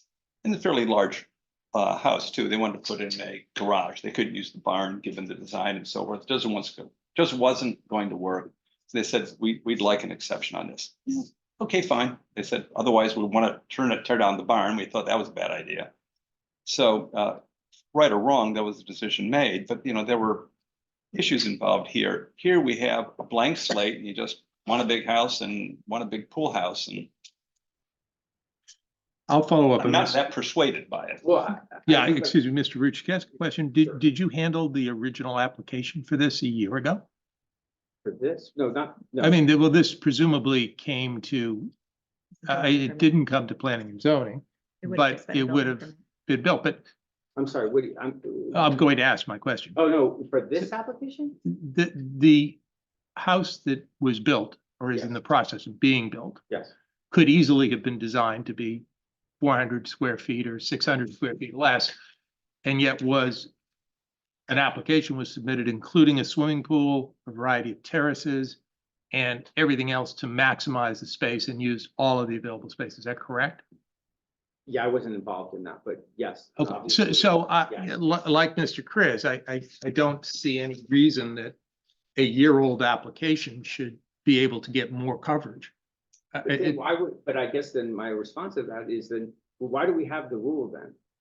I mean, I've had applications before that I brought under this rule where we built new houses, we built new barns, and that was a new construction where we built those, we put limits on the height, and the commission didn't have an issue with that. I mean, I think just to say it's new construction and we. But that's not what I'm saying. I'm asking a question about the core application, which would be a year old or whatever it is. And somebody applied for an entire site management process, correct me if I'm wrong, and selected at that point to put in patios, to put in a swimming pool, to put in a generator, everything that they'd want for a site, and neglected at that point to put in a pool house. And then a year later, you come back in effect asking for 10% more coverage. I don't know the exact math of 983 divided by the 8,200, but in effect, doing a second stage application, which should have been contemplated as part of the original site design. Yeah, that obviously wasn't done. I mean, Yeah, it wasn't and so- at the time. And so the conversation that I recall, commissioners, in 2022, and probably most of us were on the commission then, I was not on the commission admittedly in 2015 when this rule was passed, was that we don't want this to be used as an end run around our coverage regulations, that if you have an existing house and you want to do some renovations or whatever, and you need to do this, then maybe we'll consider that. But if you just designed this whole thing and got a building permit last year and then decided you want to add something bigger to it, we're not really looking to allow people to end run our coverage regulations by doing this. So I'll just jump in, when that application got denied in December of 2022, I think maybe the commission should have changed the regulation after that, but it probably got overlooked just because of other applications and what else we had going on at that time. So, as a conversation may need to happen after this is if the commission wants to change this regulation, we should probably do that sooner rather than later. Agreed. Sarah, Delays, this is what it says. Sarah, so I've done this before, and I think it's useful to actually go back to the rule itself and to read the rule. And I have the rule brought up here, and I'm reading the rule and I'm totally confused by it. So if it's exception for building coverage is E, correct? Under 3.7? Okay, can you explain to us how this has anything to do with what's before us today? Do you want me to? Yeah, because I don't understand it. Is this what you're looking at though, just to be clear? That's exactly what I'm looking, well, is it exactly the same? Yeah, I'm looking at exactly the same. I just want to make sure we're all looking Okay, at the same thing. So you want me to answer that, not Attorney Rucci? Well, because I want your interpretation of it first. Okay, so this regulation allows, in theory, applicants to increase the amount of building coverage they have on their property up to 140% of what's allowed if they deed restrict double the amount of coverage to a height of 18 feet or less. So in this case, they're asking for 843 square feet of additional coverage, and they're deed restricting the main structure to 18 feet or less, like 1900 square feet of the property. So what they're proposing does comply with the special permit. It's just a question of, does it meet the intent of the regulations or not? But this was denied, or this was denied to To a brand new single family home. another one for what reason? Because, so I have the minutes pulled up from that. Like just summarize, yeah, Yeah, just so- summarize. Says Chairman Goodwin said that the original purpose of sections 3.5D and 3.7E was to help those who want to expand an existing dwelling. That's. Is that in here? No, that isn't, so that's in the meeting minutes and was stated as the reason for denial. So, but that's not part of the original No. zoning regulation. We as a commission, if you agree with what was done in 2022, we should then clarify the Okay. regulations further, but it does not say it in the. So just regulations. without getting too far, much more down the road on this, are you claiming, or is somebody claiming that sets a precedent for this? Yes, Okay, even though we didn't change the zoning regulation, correct. Our interpretations are always a precedent. they are. Nevertheless, if I look at Got it, it says the commission may, that gives us permission to do so.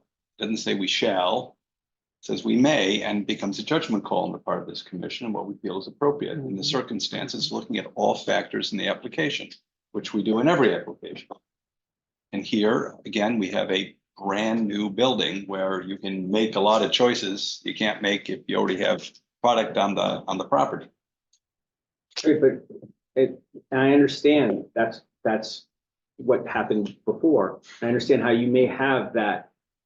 But that does not mean it's necessarily the intent of the regulation itself. I would still maintain that the intent of the regulation was to balance density, was to balance height against coverage. That's what it was really designed to do. So if you're telling someone you have to restrict your property, which they're willing to do, you can't build higher than a certain amount of your property. Whether it's a new house or whether it's an existing house, you're not allowed to make that house any taller than what it is. And if you do that, we will give you, if you limit, we'll give you you have to limit twice the amount of that area, and we will give you a certain amount of coverage. And the only thing that you have to do is you can't go over 140%. You have to stay underneath for that particular number. So, and this is a perfect example of why you may want to do that. Maybe you want to promote houses that are not all the same in this town. You know, whether you're looking at the POCD, which talks exactly about that, is that we should be promoting houses that are not the same. But we can do that without allowing them to build a pool house. I mean, they've already started construction on this house, and I agree that it's an architecturally interesting house and that it is very different than a lot of what we have in town, and I applaud that. But that does not, that the way the house is constructed and the architecture of it has nothing to do with whether or not they need a pool house. You seem to be arguing, sir, that because we have an interesting house, we should have a give on coverage, and I'm not, No. I'm not saying that. I I don't see mean, it. I do think that's important, but in the end, you're also looking at other houses in the area. You're looking at other types of construction, and we have less than all the examples that I gave you in livable space than all those other houses. So you're not doing anything that's so out of the ordinary for this particular build. It's actually, the regulation is designed to do exactly what we've asked it to do in this particular case. And I know that everyone's very caught up on the new construction part of it, that this is new construction. I understand that, but I could also come back 2 years from now and ask for the same thing. And does that really make it, but does that really make a difference in the way that you're I thinking about suspect in 2 years, you'd probably get the same answer. Yeah, and not all of us are concerned about the new construction aspect. I personally am extraordinarily concerned about the coverage ratio. Your client could have selected to do a lot of different things when they planned this house. And they knew they maximized their coverage. And the word may, the third word, and here is the critical feature. And I don't understand why we should draw an exception when they had the opportunity, in fact, clearly the opportunity to do an integrated site plan to begin with. Well, and I'm not asking for an exception. I mean, No, I'm you are. You're asking asking for a special permit, which is for a special permit based on the regulation that's in front of you. That's what I'm asking for. And I believe that we've met the criteria for what this regulation says, for what I presented. That's what I'm asking for. I'm not asking for you, it's not a variance. I'm not asking for you to vary a rule. The rule is there. It's something that's allowable within your regulations, and that's what I've asked. And I believe that we presented a strong case that, in fact, we meet the criteria of this particular rule. Can I That's- follow up that's on all. that? Okay, so just a minute, commissioners. I mean, it appears that there may be a philosophical difference between our interpretation and Mr. Rucci's interpretation, and that is fine. I don't value, we have a long evening ahead of us and continuing to try and persuade one way or the other. So I think we should just accept that there's a philosophical difference, perhaps. I don't know where everyone stands. But if we have other questions on this application, philosophical differences aside and what this regulation means, can we get those out now? I have a different question. I know Mr. Rucci would be upset if I didn't talk about your landscape. I'm going to bring that up. You mentioned some new trees being put in or intended to be put in reaction to some commentary from neighbors. Is that a correct statement, sir? Yes. I didn't see them on the plan that was submitted in the website of the town because I'm looking at, sorry, it's a very fine print. I could put my magnifier on my phone. But the only trees I see, big ones, well, it's not magnolia. I'm going to get to that in a minute. You have some oaks and so on. You said like 20 trees and it doesn't look like it's these. So obviously I would think there is a new landscape plan. Maybe we have it. I had to resubmit one after the discussions with the neighbors happened today around. Yeah, I 4 saw that, o'clock. but we just got this. Right. It doesn't say what kind of tree. Okay, let me ask. This says 20 trees and a sort of a picket line along the perimeter of the There should be property. one there where they're staggered. It's just. Yes. It's on page 26. Mhm. It doesn't say what the trees are, height of breast, diameter of breast height, et cetera. Yes, I understand. Let me ask landscape architect to at least comment on the trees for you. Please. So if I could. I am here. My name is Jonathan Farjan, landscape designer for this property. So I think if you scroll down 2 pages, we just wanted to offer 2 options for those trees. I don't know if on the screen we can see that as well, so we can follow what we're talking about. Yes, those 2 options. Yeah. The first one is a Cryptomera japonica, obviously japonica. It's not native to Connecticut. And the other one, it's the green giant. I just offer an option, like 2 different options. I know the green giant are often used in landscaping that area and are well received. So, those are the 2 options. And it's What, Mhm. What type of height or mature height do you think you want, given the input from the neighbors and the desire of the applicant? Well, I mean, trees just grow without much limit, so we don't really have right now a limit for them. We'll just let them grow. What the main point here is to screen the property to the west and to part of the south. Yeah, I make the point that I agree trees don't grow to the sky, but we have here is a statement that the mature height of the Japanese cedar is 50 to 60 feet. So I assume you're doing that because you want a mature height of 50 or 60 feet, similar to the green giant, which is 40 to 60. I'm wondering, you really want that, or just happenstance? Is 30 feet enough? What are you shooting for here? As far We didn't really consider the mature height of these trees. Most trees can grow so much, so there was no really consideration in that. But if there is a concern in that, we can also think of another type of tree that has a height that it's limited, more limited than those presented. I think Green there's a- giants are usually very well, they grow pretty fast, and that's also like a good point for creating screens so that we don't have to plant too mature trees or wait for too long for them to become actual screening trees. I think he's just looking for what it's going to be planted at. What's the height of the tree? Oh, the planted, they're going to be 10 feet tall, and it's also indicated in the plan in 2 pages before. Okay. I'm my own view is I'm just like exotic trees, of which these are. There are American hollies, there's American fuchsias and so forth, which often do the job. Hollies are very pretty trees. They're very thick. You can get them, they grow to a fairly significant height. So I would be look askance on these two choices. I would also look askance on the use of, hold on, I have it written down here, the magnolias, which are not from around here. I'm more of a eastern dogwood kind of person, and the what's it called, the same with hydrangeas and the feather grass also. Probably could do a better job with pollinator friendly planting material. That's my point. Thank you. Okay, so if we can get back to what the application is about tonight, it's specifically about asking for a special permit based on this exception for building coverage. And when I read what the request is against what our zoning regulation says, it complies. So in that respect, I would approve this. On the other hand, we should have changed this after the last application, but we didn't. So I am a little, I have a conundrum about this, whether it's right or wrong. It's both right and wrong.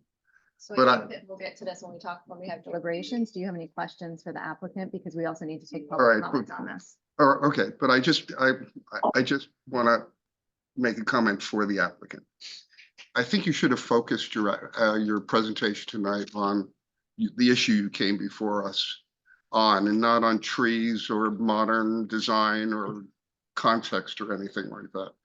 And that would have helped us focus on answering that question. Well, that's why I brought up all the examples about living space and height. Because if you're talking, I mean, I agree with you, and I knew that was going to be the issue. So if I didn't convey it properly, that's on me. But what I was trying to show based on that's why I started with 3.7E and not really even the application. But what I was trying to show is that the living space is actually less for this type of a home based on everybody else there. And the height is still lower than all these other homes, which was something that the commission was trying to capture when they put the regulation in place in 1995. This is a regulation that came after a bunch of other regulations that they put in place to try to allow additional coverage to keep architectural homes or barns, whatever it happens to be. And yes, at the time, those were existing. But it shouldn't change what we're doing here today. I mean, I talked to Nancy Gear at the Historical Society. She's like, we've gone from 120 to 80 modern houses. You know, they're getting torn down. It's something that we should be promoting as different types of architecture. And this rule works for that particular architecture. And, you know, the hang up about, or I'm sorry, that's not the right word, but the position about, you know, the new home construction, I just don't think is in the regulations. If it was, if it said that, I wouldn't even be here. Okay, commissioners, any other questions for the applicant so that we can move this along? All right, any members of the public that are here to speak on this application this evening, you can raise your hand at this point if you'd like to. Yeah, there's someone on Zoom. Yeah. Gentleman on Zoom, Dinyar Wadia, Let me see if I'm mute. Can you hear us? we can. Okay. So I live next door. I live next door at 298 Country Club Road, and I'm in favor of granting the special permit to Mr. and Mrs. Benjamin Sutton, having discussed with them the planting of the western red arborvitae along the property line, 10 feet high and spaced as per the landscape architect's drawings. Thank you. Thank you. And if I may also speak, Robert Butcher. Robert Butcher, Dinyar has failed to mention that we're both architects. Dinyar has a business here in town, and I reside also part-time at his residence at 298. And I'm also in favor of this project. I'd like to, if I may, talk for a minute about the 2015 change. I think if I have the year right, the changes that were made to the zoning that this particular exception is part of. And I'm speaking as an architect in general terms, when you limit the size of a building based on coverage, you tend to wind up with two-story boxes that have very little character to them. And when we saw the town change the regulations, we applauded that because it encouraged architectural variety. It encouraged, for example, previously you were penalized in a sense for having a porch because a porch would count equally towards your coverage as your habitable space. So you wound up with houses that didn't have lovely porches.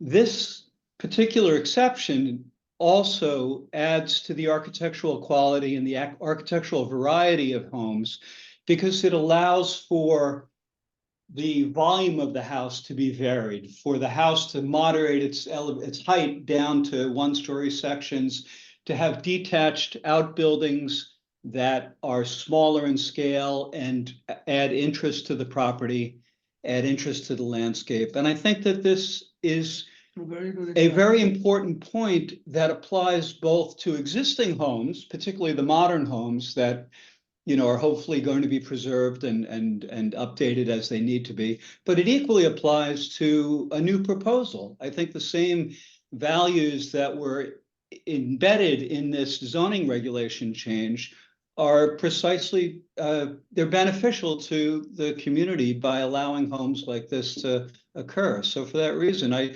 don't think this has anything to do with new or existing. I think it has to do with a regulation that enhanced the quality of architecture in general because it allowed for more variety in the volumes of the house.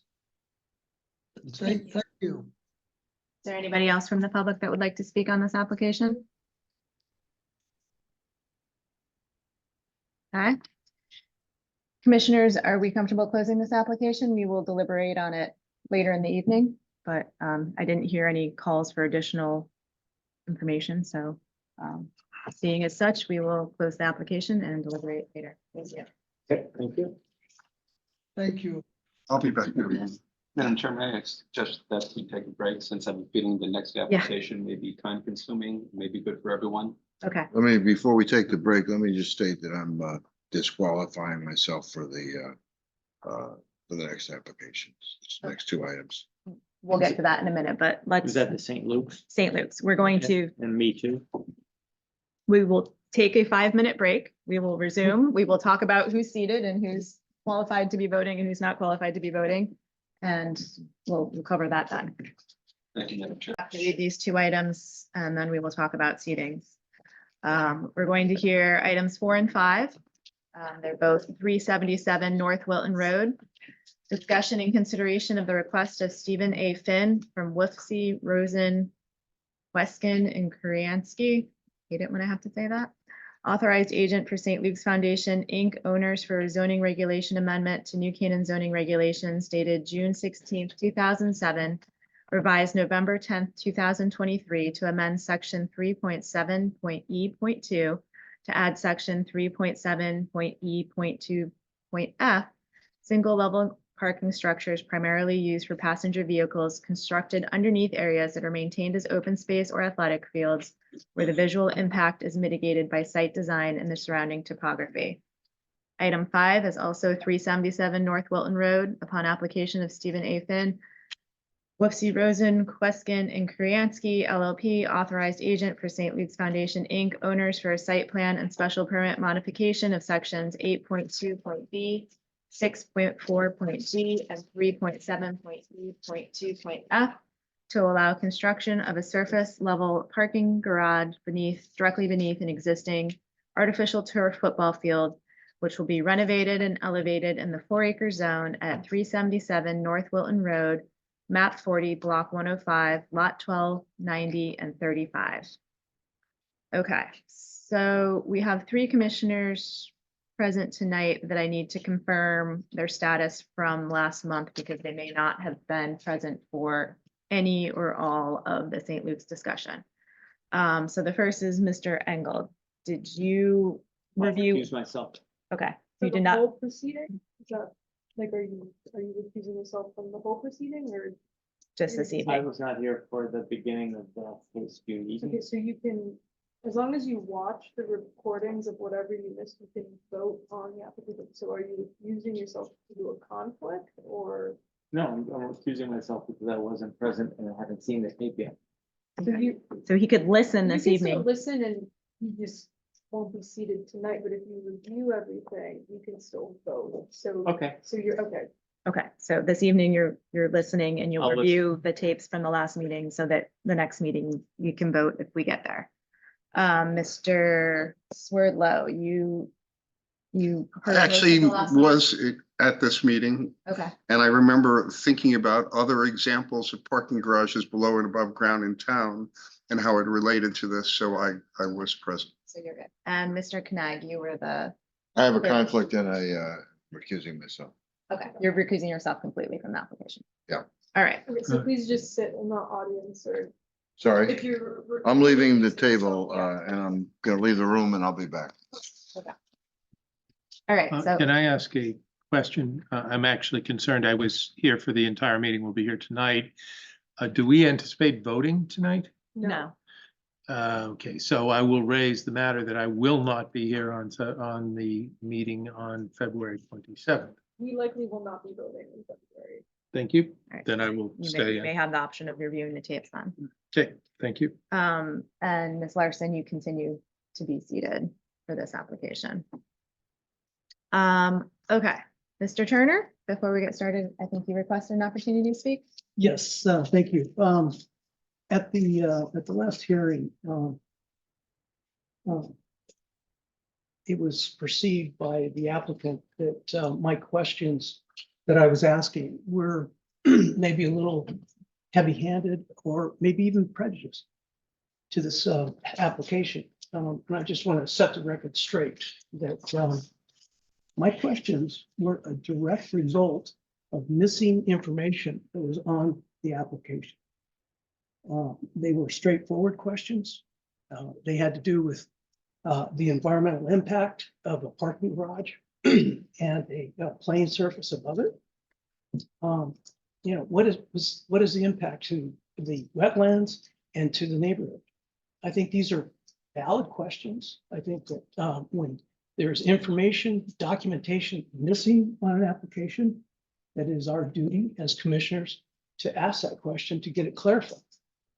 Now, I am happy to report that the applicant listened to us and has come back with additional information that hopefully will answer a lot of our questions. So I'm looking forward to learning more about this application and being informed. So at the appropriate time, this commission and myself can make an educated decision on the application. Thank you. Thank you, Mr. Turner, for your thoughts. For the rest of the commissioners, since we do have a long night in front of us, for the sake of expediency and diplomacy, I'm going to ask all of us to hold our questions until the end of each of the additional presentations we hear tonight. So let's try our best to not interrupt, and I will try my best to remind you not to interrupt so that we can hear what everyone says, and then we'll ask our questions at the end. All right, Mr. Finn, I turn it over to you. Thank you, Madam Chair, and good evening to you and the rest of the commission. For the record, my name is Steve Finn. I'm an attorney at Watson Rose and Christian Curianti. I'm here representing the applicant, St. Luke's School Foundation. We were last before you on December 19th of last year, where we presented our project and our two applications, an application for a text change and an application for a special permit. We listened to your comments and your request for additional information. We heard you. We have subsequently submitted supplemental information, which I think you probably all received or looked at on the website. The plan at the conclusion of the last hearing was that we were going to use today's meeting for comments from the public and Attorney Green representing one of the neighbors, I believe the Pierces. And I know from speaking to the town planner that that is still the basic plan for tonight. So I'm going to be brief so we can get to that, but I do want to address some additional comments. Since 12/19/23, Attorney Green filed a notice to intervene in which they claim concerns, that was filed last week, claim concerns about the environmental impacts of this project. Many, if not all of that information was presented last week to the Inland Wetlands Commission, which obviously has purview over the inland wetlands and the upland areas. In evaluating the credibility and the relevance of the information with respect to what the intervener has presented and we'll probably review with you tonight, I would ask that you keep in mind the following, what we consider overarching factors in evaluating that information. Number one, we are replacing an existing artificial turf field that's been in place for over 18 years. We are not installing a new field, but replacing an existing artificial turf field which is deteriorating. Two, the new drainage system designed for the proposed field is superior to the existing system that's currently used for the existing artificial turf field. Importantly, and we believe crucially, the town engineer, Maria Koplik, has reviewed the design for the new drainage system and testified before the Inland Wetlands Commission that the system meets all the town and Connecticut DEP requirements and will mitigate potential harmful runoff. In addition, an inland wetland scientist, William Kenny, wrote a very detailed report analyzing this project in which he concludes that the proposed project will not adversely impact inland wetlands or watercourses or their capacity to perform wetland and watercourse functions. That report was originally submitted into the record for the Inland Wetlands Commission. But in light of the allegations of Attorney Green, I think it important to submit that report into the record along with a copy of Mr. Kenny's CV. And at the conclusion of my remarks, which will be ending shortly, I'm going to give copies of those to the town planner and also email them so they can be posted on the website. This project will address a very long-standing and very frequently voiced complaint by St. Luke's neighbors about the traffic problems on North Wilton Road. I know some of you have been on the commission since 2013, but I can assure you both then and prior to that time, the neighbors were constantly complaining about traffic issues at North Wilton Road. As we detailed at the last hearing and as corroborated by our traffic expert, this plan for this project will eliminate problems along North Wilton Road. Further, the project will reduce the environmental impacts, which are significant, of cars queuing on the road and on campus, and other negative impacts that result from parking on the tennis courts at St. Luke's School. In addition, if St. Luke's just wanted to replace this existing field and not build the parking garage, they could do so without needing any site plan or special permit approval from the Planning and Zoning Commission. So replacing this field in of itself would not require a special permit or a site plan approval.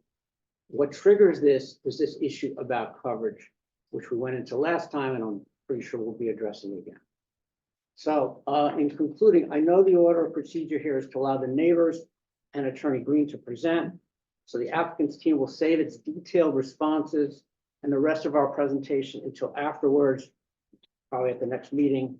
But I want to thank you for allowing me to give you some perspective, I think some important context for what's going to follow. So again, thank you very much for your time. I understand there are no questions at this point, but we look forward to engaging you further after we hear from the neighbors and Attorney Green. And again, for the record, I'm going to give to Sarah a copy of Mr. Kenny's report. It's dated December 14th, 2023, and his CV. Thank you very much. Okay, so now we're going to begin to receive public comment on this application.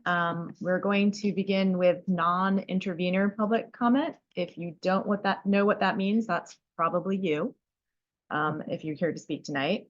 So before we open the floor for comments, there are a couple things I just want to remind everyone of. The first thing is that this is the only night that we intend to take public comment on this application. But as long as the application hearing is open, until the application is closed, so as long as it's open, you can still submit items in writing to Sarah Carey, the town planner. So if you don't choose to speak tonight, don't feel like you've said all that you want to say tonight, or if you have additional thoughts afterwards, they can be submitted to Sarah Carey and they will still be part of the record, and we will review them all and consider them in our decision making. The second thing is that we can only weigh expert testimony as official, meaning that you may get up here and want to speak a lot about drainage, but we have to make our decision based upon experts. So if we have an engineer that corroborates what you're saying, that's great. If you happen to be an expert yourself and you are also a neighbor and you want to share with us that you're an expert, that is also great. Please do. The third thing is that tonight's application, as I think everyone knows, is about a parking garage and a turf field. We're not here to rehash previous approvals of things at St. Luke's. We currently don't have any violations that have been reported at St. Luke's, so that's not what we're here to talk about this evening if you do choose to speak. I don't know how many people from the public generally want to speak, but we'd like to keep everyone other than the interveners, and I know there's at least one person who's speaking on behalf of a number of neighbors to about 2 minutes each. And just again, for the sake of time, it's already 9:15 and we do expect this meeting to go probably close to midnight. So we're just trying to make sure everyone gets home tonight. When you do speak, please speak directly to us and not to the applicant or to each other. And also just remember to come to the table and state your name and address for the record. All right, so do we have any non-interveners that would like to make a public comment this evening? Okay, come on up.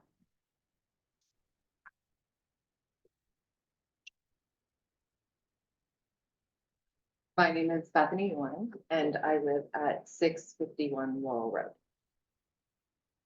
Probably, I mean, I'd be the closest, but I'm right there. First of all, I just do want to address, I know this is Planning and Zoning Commission. I did listen to the wetlands meeting last week. But here's what I kind of want to address in terms of my questions and concerns. First and foremost, I have 2 small children. I have a daughter who's 5 and a son who's 1. And this is why I'm here. I cannot assure myself of the health and safety of my children unless proactive and reassuring measures were taken prior to approving this development. You can guarantee, I would look for the applicant, and I'm not addressing them, but to guarantee there is no further contamination or pollutants that will be part of the runoff or drainage. What studies have been taken shown to assure the existing area around the proposed new structure, it's a structure, not a field, wouldn't be disrupted. My home is on a very large pond. I have a pool off of that very large pond that was put in the 70s. I would never be able to relocate my pool. I would not be able to expand on it. I contain and maintain its current structure because that is for the benefit of the ecosystem. What would the environmental effects be of continual light, traffic and noise, runoff? Most, if not all, parking garages I know of are built and exist in an urban city setting. They drain to city water and sewer. To be further processed through the water treatment plant, what will be happening with the runoff in this new structure? Will it be treated? How will it be treated? My children and family spend countless hours at our home. We are fortunate to have such a natural setting. And my biggest concern is our pool, our drinking water, our potential for those things. I would love to know how a parking garage is a suitable retrofit to a field. You're asking to fix a field, make it grass. That's best for the environment and best for all the people here. I grew up in Southern California. My backyard was concrete. I chose this home, this town, and my children to have nature and peace that I didn't. But my number one concern, and always will be, is their health and safety. So that's just some of the comments I want to echo. I also, on a personal note, would love to know if St. Luke's, and I don't know if you guys can answer this, believe that proper notification was given to those very close to the project. I had absolutely no knowledge. I am the homeowner. I'm listed as the homeowner. And I had absolutely no knowledge of this until my neighbors came to me. I was pregnant, I had a baby. He's one. And it wasn't until then that I felt like adequate measures needed to be taken. Concerns needed to be addressed. And I was fortunate that my neighbors reached out to me. I know that some type of certified mail went out. I'm sure it did not address the parking garage, among other things.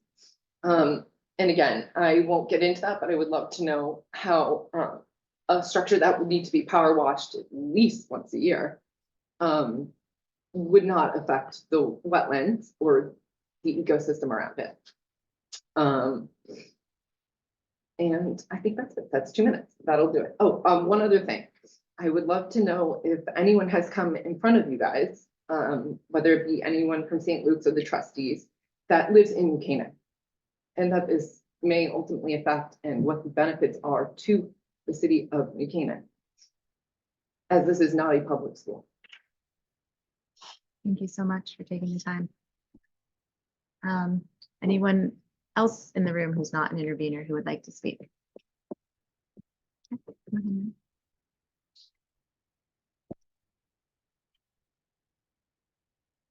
I'll keep this brief, and I'm happy to submit remarks to all of you. This is over. Well, we can ask for questions. Yeah, okay, it's right out there. I'm happy to address. My name is Margaret Cooper. I reside at 360 North Hilton Road, which is at the corner of Bristow, across from the St. Luke's playing field. It is ground zero for the traffic problem. We have traffic in front of our house every day. We have lived in the house since 1992. It's been in the family since 1976. I have a stepdaughter who went to Newton High School. And she used to ride her horse from our house down to the farm at the Willow Farm, which was on further down North Road.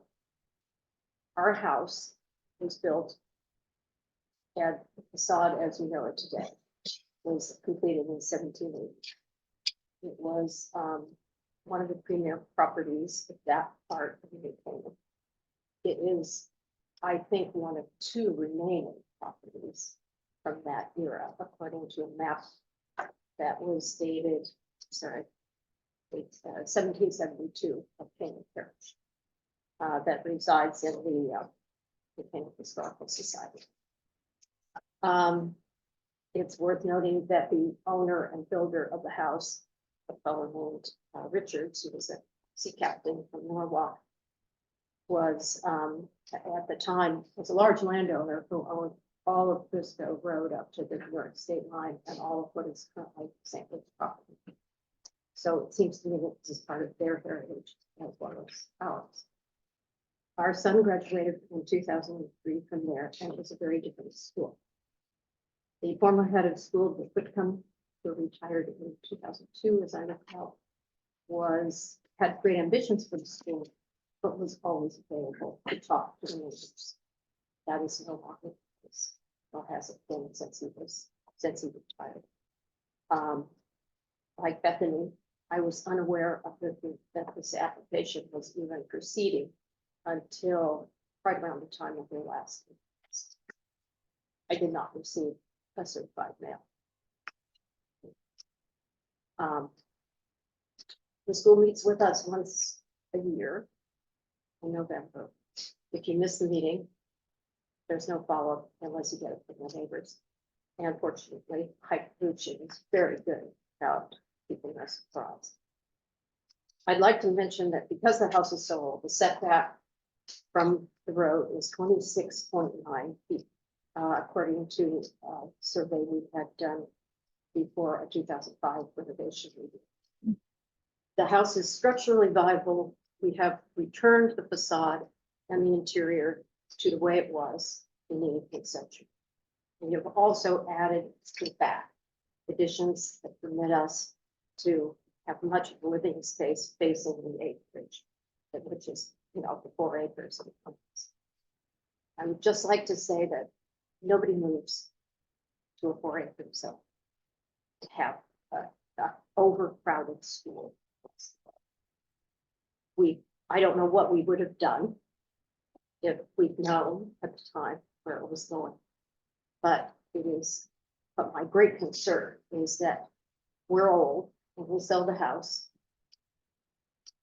How will the next one happen? Very hard house to live in with as much traffic as passes through there.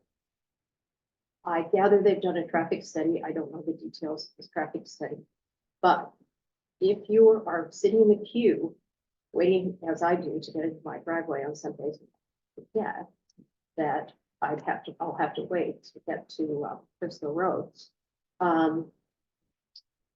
You'll notice that once you get beyond the driveway to St. Luke's, the traffic is totally normal.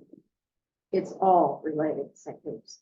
Also, all of the houses that are closest to the road on that part of North Wilton are in the normal pattern of traffic, and none of the trucks and all tend to go down towards Valley Road where the houses have further setbacks and tend to be newer.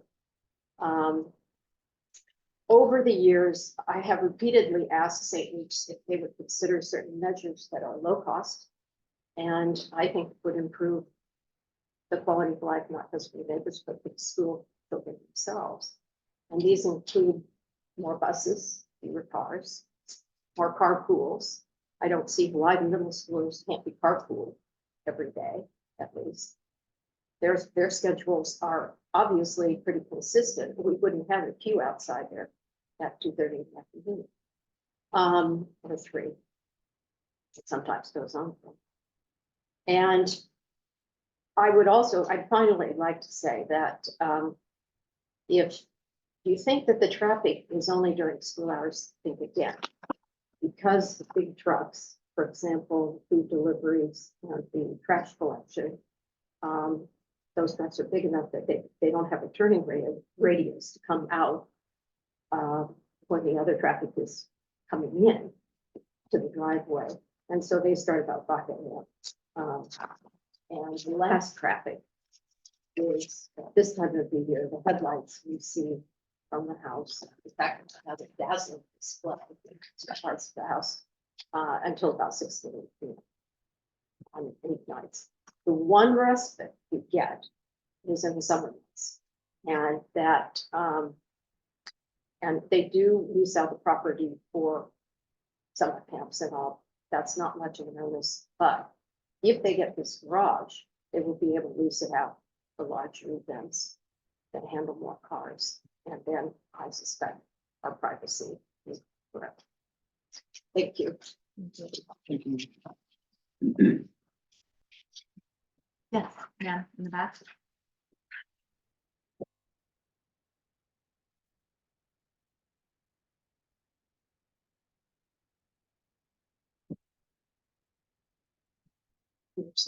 Yeah. Thank you. My name is Rosemary DeBrue. My husband Dan and I live at 51 Bristol Road. We've lived there for 18 years. We selected our home in this neighborhood for various reasons. We have a large family, and like the large lots, that would give plenty of room for our kids to play.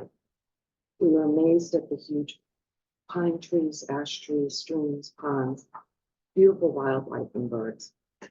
As our kids have gone to both private and public schools, we like knowing St. Luke's was a close option for us. We look forward to the peace and quiet and privacy that living out here in nowhere gives us as compared to being in town. It's mostly been a great 18 years. Unfortunately, our experience has been negatively affected by the actions of St. Luke's. There have been ongoing and growing problems for years. Although there are many problems, I'm going to just address one because of my time limit: noise. Our house is not adjacent to St. Luke's. It sits high on a hill on Bristol Road. From our backyard, we see North Wilton Road and St. Luke's. Tonight it was lit up looking like a mall. Sound has an odd way of traveling, and we hear everything that goes on at St. Luke's. We can easily hear conversations that kids have in parking lots or when kids are yelling to each other. It's strange. It's a strange thing, but it's crazy how it travels. The worst part of the noise issue has been the construction noise. It's been horrible. It's terribly loud everywhere, and it travels right up to us again. Continual building, renovations, and repair noises over and over and over for 18 years has definitely affected us. There have been numerous summers where we haven't been able to stay outside. The constant truck noises, the beeping, the dropping of the heavy equipment, or one project where they jackhammered for weeks in the entry made it too difficult to even stay outside. When we'd have guests or the kids would have friends over, it would be, "What's that? What's all that noise?" It's interesting to note that the student body and staff aren't on campus during the summer when a lot of their work goes on. Of course, they work during the summer. But we, the neighbors, are home. It's our home. It's our backyards. We're the ones that bear the burden of these projects. There's also the noise from the ongoing day-to-day operations from a crowded school. I can tell you how early it is in the morning and what day it is based on the banging I'm hearing from the dumpsters and the trucks. Every Sunday this summer, there has been extremely loud mechanical blowing noise going on for hours as we try to work in our garden. It's not peaceful. It's not relaxing. It drives you nuts. Frequently, the noise goes beyond the time frame allowed by the town, and we've been forced to call and complain. When we've called the school, we get no answers. Because the campus has grown so much, the car noise has greatly increased. Bristol Road in Wilton have become a raceway for cars headed to St. Luke's. As a walker, I can tell you it's downright dangerous to walk on Bristol Road during the morning pickups and afternoon pickups. The slamming of car doors and car alarms going off in the parking lot happen frequently. You just hear it all the time. There's also been an increase in vehicle noise as St. Luke's pickup lines stretch in both directions on North Rutland. Everyone sitting there and running cars for about 20 to 30 minutes makes a lot of noise. I'm not convinced an underground parking garage is going to change this. Then lastly, the noise from the playing fields. Early on, the sound level from the field was okay when we first moved there. Our kids have played sports. I like sport noises. I liked hearing the crack of the steel bat and the ball. I would know it was spring.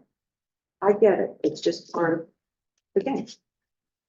But again, over the years, the school population has grown and the sport-related noise has increased.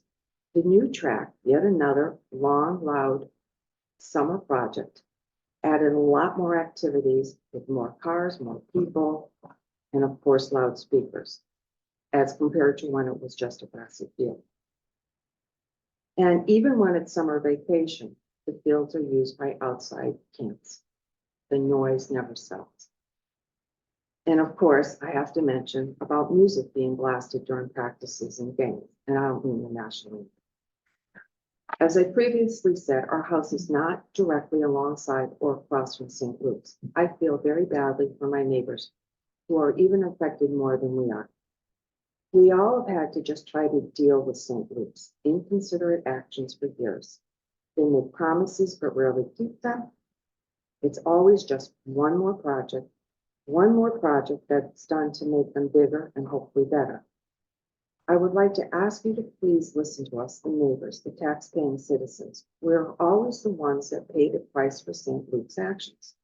Our families will once again be affected by the latest huge plans for a parking garage and elevated field. It's not hard to expect more noise from an increased car capacity, and an elevated field's noise level will just be out of control. Again, we'll have to adjust and change how we live in our own homes. It might be just a few years here and there to them, but for us, it's our lives. Many of us are getting older. Many of us have had health issues. Time matters to us. A few years really makes an impact. It's a nice neighborhood and a special part of town. Unfortunately, St. Luke's has not been a big one. Thank you. Before I take the next speaker, I just want to get a sense of how many more people in the room want to speak, so that 1, 2, 3, 4, 5, 6. All right. So we were really- able to speak via Zoom as well, please. Yeah. So Could you raise your hand? yeah, so just so we can get an idea of how many people on Zoom also want to speak. We had 6 or 7 in the room. I think it's 7 now. Okay. All right, so 7 total. All right, so we really are going to have to try and stick to the 2-minute time frame. I'm going to ask Sarah, the planner, to let us know when we've got to 2 minutes, and then we'll kindly ask you to wrap up. Again, if you don't feel like you have a chance to say everything that you want to say this evening, please put it in writing and email it to us afterwards. We will read it all. It's, we just don't want to be here until 2 a.m. So, okay, raise your hands again in the room. Actually, you know what? I'll take the gentleman on Zoom just to mix it up a little and let him go, and then we'll come back to the people in the room. So Mr. Thompson, do you want to take your chance to speak? Good evening. I am Siobhan Rafferty Thompson, a daughter of Joan and Bernie Rafferty, longtime residents at 196 Deep Valley Road and adjoining landowners with St. Luke's. My father lived in this house for 44 years, and my mother, Joan Rafferty, continues to live in this house over 50 years in total. They love their home, and they really love living in New Canaan. Listening to the experts at the last wetlands meeting has deepened our serious concerns about the impact of the proposed project, not just on the wetlands, but on the overall surrounding environment. In addition, we are extremely concerned about protecting the integrity of the well water on our property and our neighbors' properties. The runoff from the chemicals from the artificial playing field, coupled with the large expansive parking lot runoff, will most certainly leach chemicals deep into the ground and perhaps taint the clean water. Safeguards protecting the integrity of the water supply are sorely lacking. There has also been an inadequate assurances of health, safety, and environmental protections during the construction. This has been a problem in the past constructions. Thank you for your time and the opportunity to comment on this project. Thank you, Ms. Thompson. All right, now we'll go with somebody in the room. People in the room who want to speak, please raise your hand again. Gentleman in the back.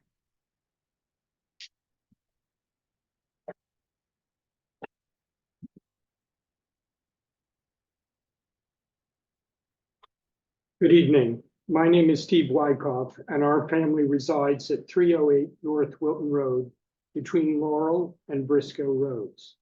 Notwithstanding our having lived there for 23 years, this is the first time I've ever come before a town commission, and I am compelled to do so in opposition to the applicant's request, given the detrimental effect it will have on our neighborhood. As it is, there are times at the start and end of the school day when one cannot even exit one's driveway, and it takes 15 minutes to get to and turn on to Route 123. As you've heard already, running or even walking your dog on North Wilton Road in Briscoe is risking your safety at the start and the end of St. Luke's School Day, owing to traffic volume, to say nothing of cars barely acknowledging the stop sign at Laurel Road at those times. One need not be an engineer, frankly, a traffic expert, an environmental scientist, or an attorney to have the practical understanding and common sense to appreciate how inappropriate it is to implement an urban solution by erecting a 200-car concrete superstructure parking garage of 80,000 square feet, or 1.83 acres itself, with a turf football field on top of it, in an area subject to 4 acres zoning. To place this in context and to give you an idea of its sheer size and scale, utilizing figures from the town's parking bureau's website, the proposed parking structure accommodates more cars than all but 2 town lots. It's larger than the Center Street School lot with 169 spaces, Locust Avenue lot with 153, Park Street with 147, and both the north and south lots of the metered parking at the railroad station, which is 142 combined. It's actually, pardon me? We'll just ask that you go. It's actually 2/3 the size of the permit lumberyard parking and 3/4 the size of Talmadge Hill, none of which are a supersized structure in exclusively a residential area, accessed by secondary roadways. The proposed structure adds 200 new spaces that will more than double the 180 marked spaces currently at St. Mark's, and will only increase the number of cars, trips, and traffic on North Wilton Road, if by nothing else, discouraging other alternative means currently implemented to reduce the flow of traffic to and from the neighborhood. Rather than building a structure completely out of scale for the neighborhood, St. Luke should be encouraged to continue to pursue other options such as increased busing and satellite parking. Not only will these measures reduce the traffic, noise, air pollution on North Wilton Road, but also Briscoe, Laurel, Michigan, and Smith Ridge, in addition to alleviating congestion at the intersections of North Wilton Road, Briscoe, Laurel, Michigan, and Smith Ridge roads. In addition, it's become obvious over the years and to the point now where the desired growth in enrollment by the school is no longer supported by the constraints of its current campus. It seems every 5 years, we have a major construction project on the hilltop with the corresponding construction vehicles barreling through the neighborhood at all hours. This past year, St. Luke's welcomed 127 new students, Sir, can you having please graduated wrap it up? 84. 2 minutes, two seconds, please. 2 seconds. I've been to 2 of these meetings and waited patiently for my opportunity to speak.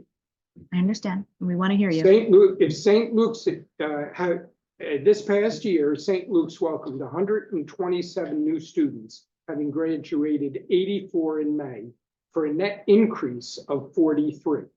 If St. Luke's objective is to continue to grow its school at this rate, then the time has come for it to strategically explore other campus options outside of North Wilton Road and Northeast New Canaan. For example, the Brunswick School in Greenwich very successfully implemented a 2-campus model. The time has also come that we should stop granting exception after exception to St. Luke's and follow and enforce the existing regulations and preserve the integrity, tranquility, and safety of our neighborhoods and our town. Thank you. Let's go with Craig Bowling, who's on Zoom and has his hand raised. Members of the commission, thank you for the time. For the record, my name is Craig Bowling, and my wife, also attending via Zoom, is Dr. Teresa Bowling. And we've been residents of New Canaan for almost 25 years, the last of which have been on Laurel Road. And we're here to express serious concerns regarding the proposed construction of a 200-car parking garage and synthetic turf field by St. Luke's School, adjacent to wetlands and next to our property at 627 Laurel Road. Our specific concerns are many and include, but are in no way limited to the following. We have serious concerns about the environmental impact. Experts in the field of engineering, soil sciences, and medical profession have raised alarms about potential runoff from both the synthetic turf and garage and containing harmful chemicals, metals, and microplastics. The aforementioned experts did not only cite peer-reviewed studies as the basis for these claims. One expert, Dr. Tien, actually was one of the authors in a recent study that found pollutants from synthetic turf fields and the associated rubber pose significant risks to local ecosystems, including wetlands. The studies and findings from these experts raise serious concerns about the safety of local drinking water. And yet, I'm unaware that St. Luke's has addressed any specific concerns about the quality and safety of drinking water. We have serious concerns about the inadequate independent expert review. The absence of an independent third-party review by the town of New Canaan regarding this project is concerning.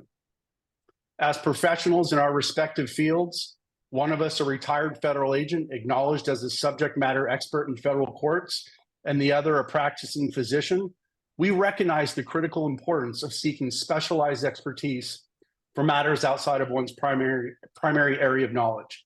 And with all due respect, we find it perplexing and disconcerting that town engineers who do not specialize in drinking water safety have not sought external expertise in this crucial area. Such expertise is essential to ensure the project's safety and compliance with environmental standards, particularly given its potential impact on local water quality. We have serious concerns about the misclassification of the project. Labeling this significant expansion to include a 200-car parking garage, normally seen in urban environments, as a retrofit by a town engineer during a recent hearing seems misleading and diminishes the project's potential impact. We have serious... Please wrap up your comments. Thank you. We have serious concerns about the direct impact on our property. In addition to the obvious zoning issues of concern and negative impact on neighboring homes, there's a substantial risk to our drinking water quality and safety. Our property has 2 wells. Despite claims from Mr. Rosso and Attorney Finn that there's a significant wetlands buffer between the projects and neighbors, this well that I'm talking about is a mere stone's throw from the proposed runoff site referenced as an outlet to wetlands in plans presented by the applicant. This concern is based on the testimony from the aforementioned recognized experts in soil science, engineers, and medical professionals. The lighting impact. We have serious concerns about what 200 cars in a parking facility to hold the same number of vehicles and possible 24-hour illumination will have on our property. Historically, we've had to reach out to St. Luke's many times, too many times to count, for remediation of lights left on all night. To date, this issue often and frequently remains. I have emails stemming back to 2018 memorializing my concerns. Sound impact. We also have serious concerns about the impact of sound emanating from a 200-car garage, especially filled with vehicles. Horns, engines, squealing tires. We also have firsthand experience in dealing with the noise emanating from St. Luke's. During the 2018 construction project, unannounced, St. Luke's went on a seven-day-a-week construction schedule. Beginning at 7 a.m. and often going until 7 p.m., our summer was filled with the loud sounds of trucks and related heavy equipment, not to mention the associated dust. We lost an entire summer at our home. Particularly sad was the fact that my aged and frail mother-in-law, who lived with us at the time, was suffering from cancer and spent much of that summer, one of her last, inside with the doors and windows closed, rather than a lawn chair with a good book. I relayed my concerns and protests to the then head of school, who would just apologize and promise to look into it. Nothing changed until the project was completed in late August. Guess what caused all of this? Construction of the new upper field, which is much further away in distance and elevation from the current proposed project. I can't even begin to think what the noise during and after, for that matter, will be like. We have serious concerns about the lack of transparency. At previous hearings, when asked by commissioners about strategic long-term growth plans at St. Luke's, Mr. Rosso claims no such plans exist. I find this hard to believe. And based on responses from some commissioners, some of you do as well.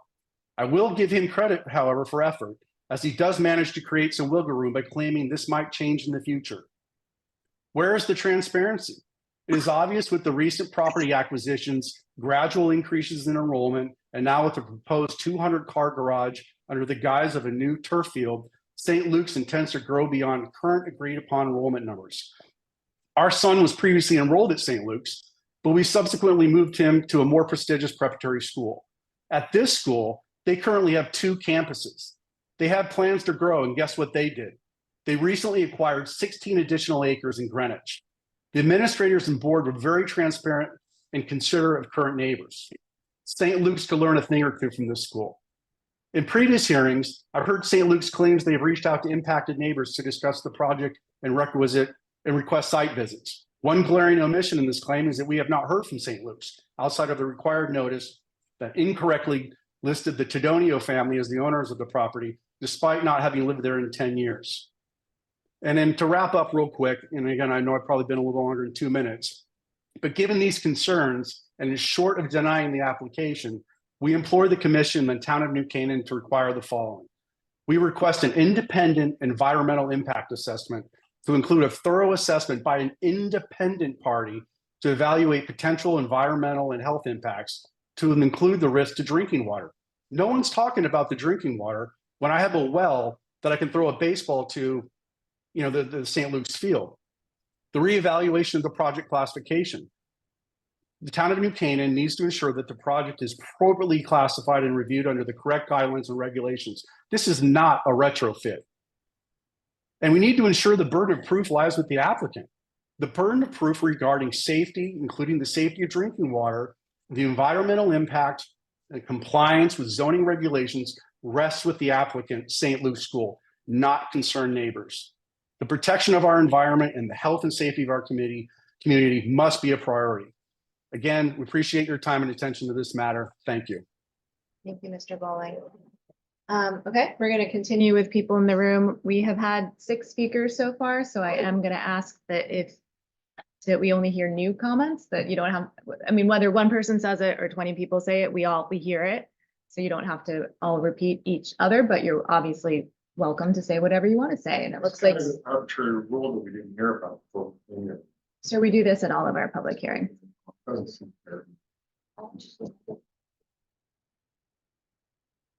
So who else in this room would like to speak? Woman over here.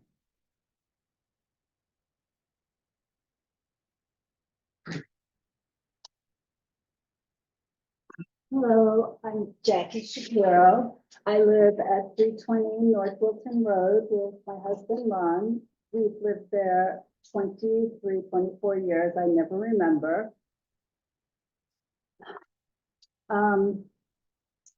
We are direct recipients of several of St. Luke's transgressions. I'm here to say what is obvious to me, and I hope you realize the same. Do not let the tail wag the dog. We have a not-for-profit commercial intruder in our residential neighborhood. We have, all of us here, been sucked in to focus our attention on an absurd, cuckoo project proposal to solve St. Luke's deteriorating football field. We resent spending our time, our money, to challenging an idea that only infuriates us further. Our voices over the past years concerning traffic, lights, noise, and expanding student body have been dismissed and ignored. We, the residents, vote a big, fat, unanimous no to St. Luke's expensive, dirty project that calls for more parking, more car idling, more unsightly elevations, more noise, and we are sure eventually more students. We insist that you, P&Z, do your duty to preserve our residential neighborhood. We ask you to protect us, the directly affected taxpayers. Thank you. Thank you. Next speaker, please raise your hand. Okay, woman in the back.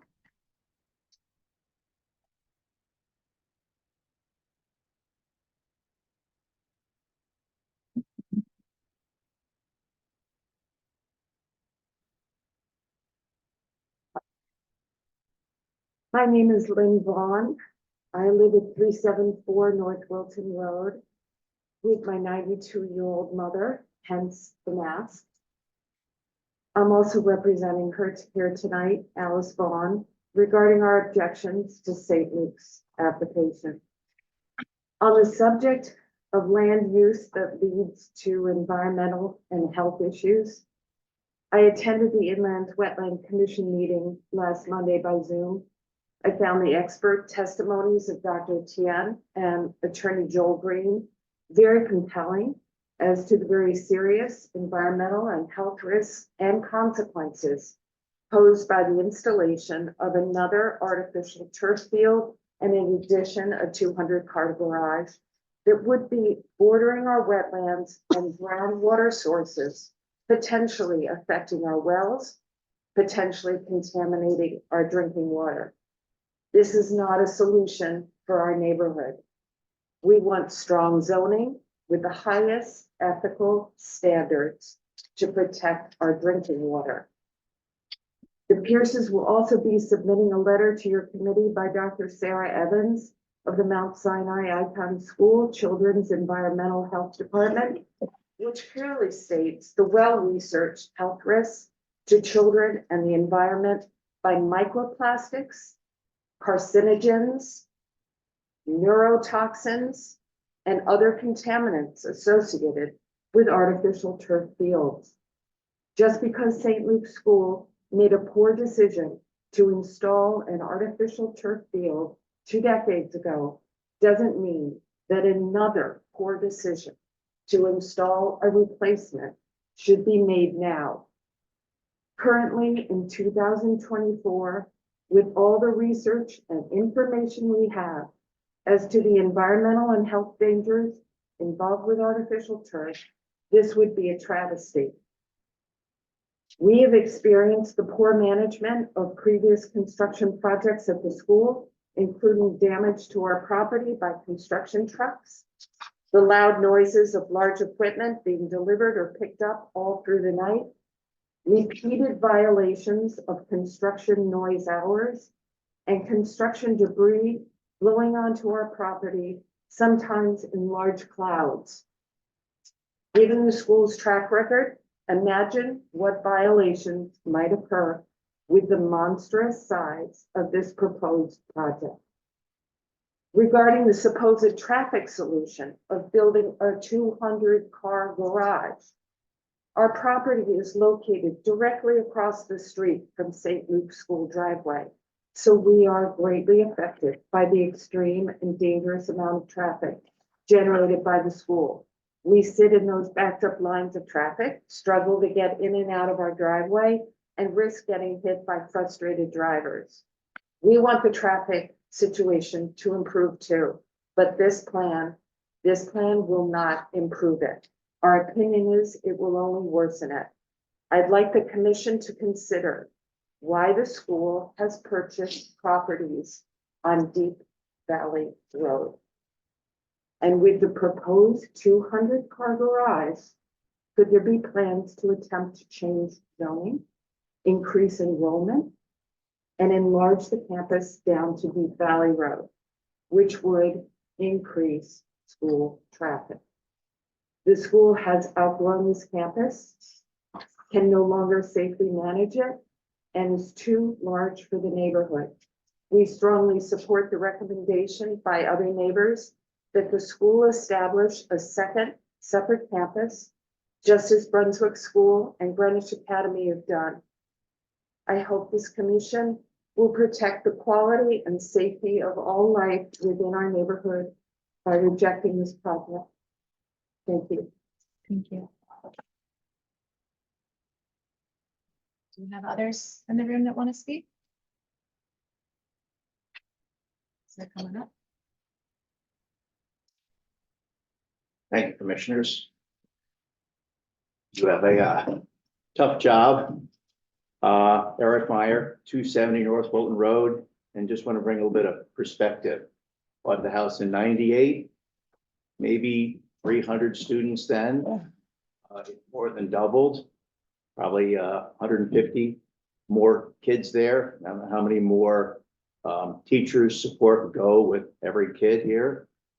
In my perspective, I'm not a expert in water or traffic, but I can look out my window. I'm at the corner of North Wilton and Laurel. That stop sign everyone's talking about, that stop sign backs up right to my driveway.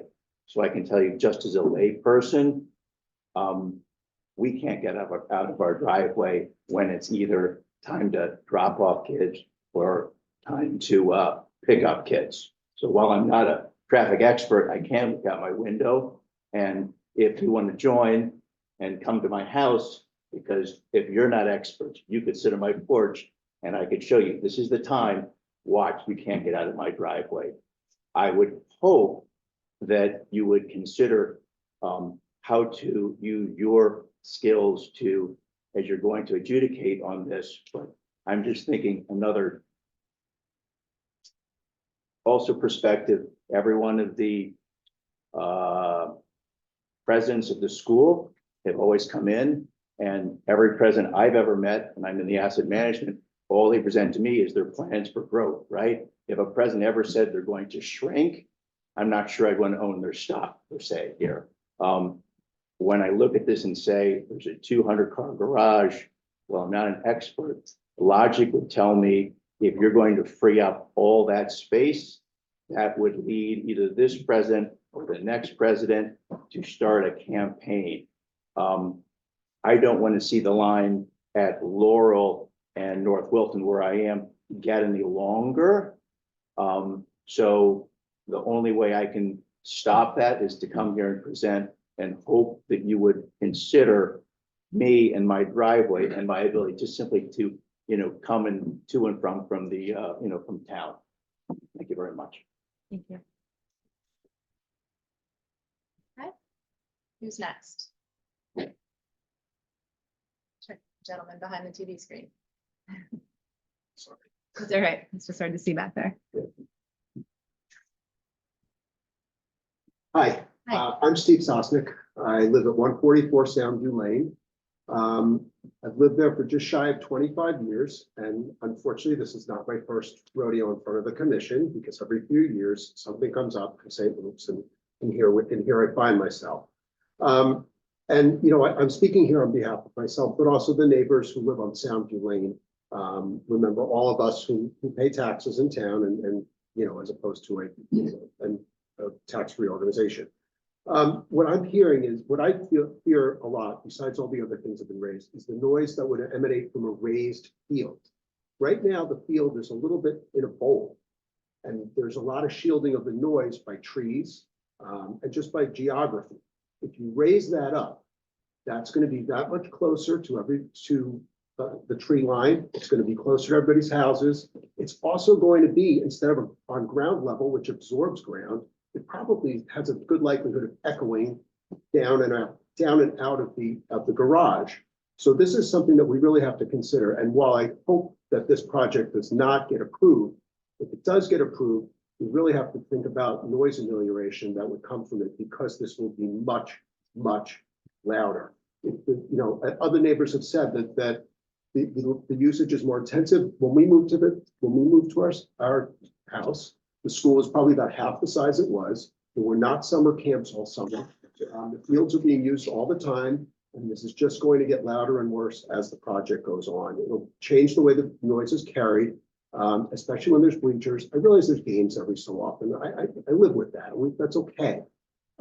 It's part of it, but it's just the constantness of the noise and how much more it's going to echo and emanate. So, in the meantime, you know, the other thing I do want to bring up again is in 2013, during one of the prior things in front of the zoning, the resolution declared the commission views Soundview Lane as a cul-de-sac. Therefore, to maintain the integrity of the street and surrounding areas, St. Luke's should not consider Soundview Lane for through access to St. Luke's unless warranted in an emergency situation. So I just want to remind the commission of that in case that comes up again. And I guess the one other thing would be just the logic of this. They're going to put 200 cars in a structure. Right now, they've admitted that 80 cars park on the tennis courts. That would move them off of there. That still leaves about 120 spots. You figure they're probably going to want to have juniors drive to school now, because I know they can't. But that still leaves a whole bunch more spots, and they're going to want to use them. And this will just add to more intensive use of the school. And while I question that, I'm not a traffic expert, so I'll just leave it at that. But the math will be, there will be more cars, more growth. This has been going on for 25 years that I've lived here. And I don't see it ceasing now. So I appreciate your consideration. I appreciate all the effort you all put in. Thank you very much. Thank you.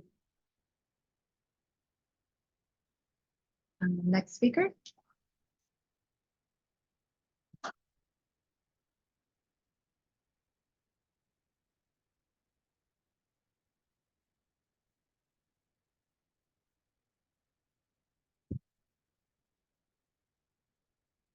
So are you on the Zoom meeting?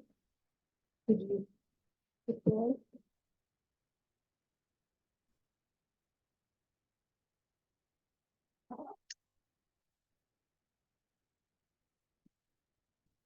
So the link that I showed you Friday, do you still have that? So you're creating the info. Sir, while this gentleman gets Yeah. himself set up, is there anyone else that wants to speak?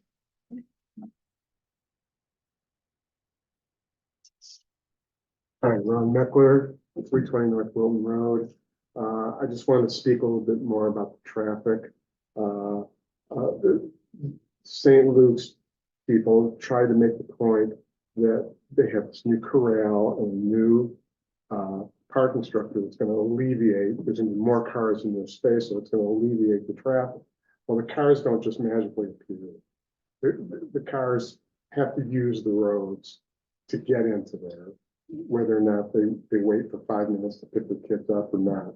It's going to create more cars, more traffic.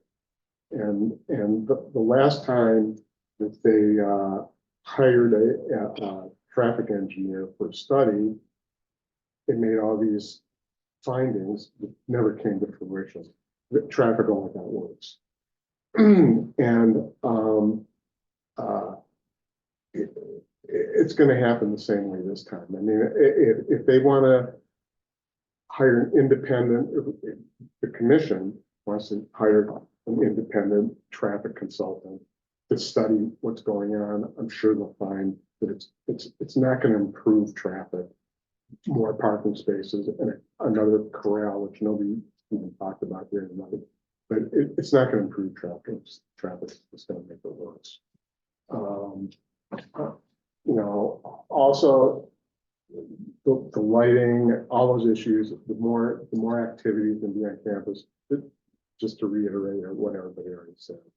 But it's when we moved here in 2001, the school wasn't an issue. They added the lighting, they added buildings, they added all these things, and it's creep, enrollment creep, enrollment creep, enrollment creep. That's all I have to say with this. Thank you. Sir, are you ready? You're ready now? Did you get connected? Okay.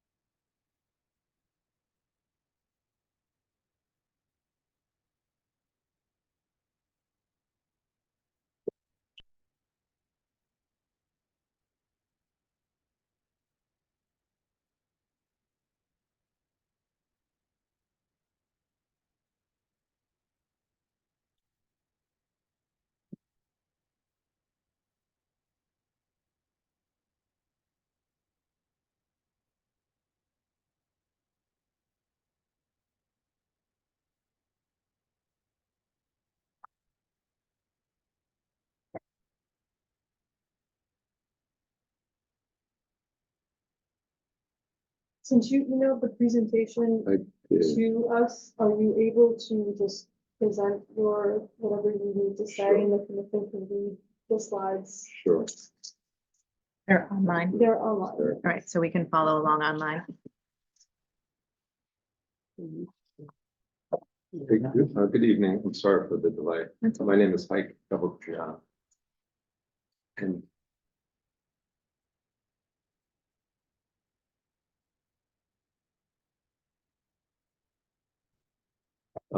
I'm speaking on behalf of the following. I'll save time by not mentioning the names.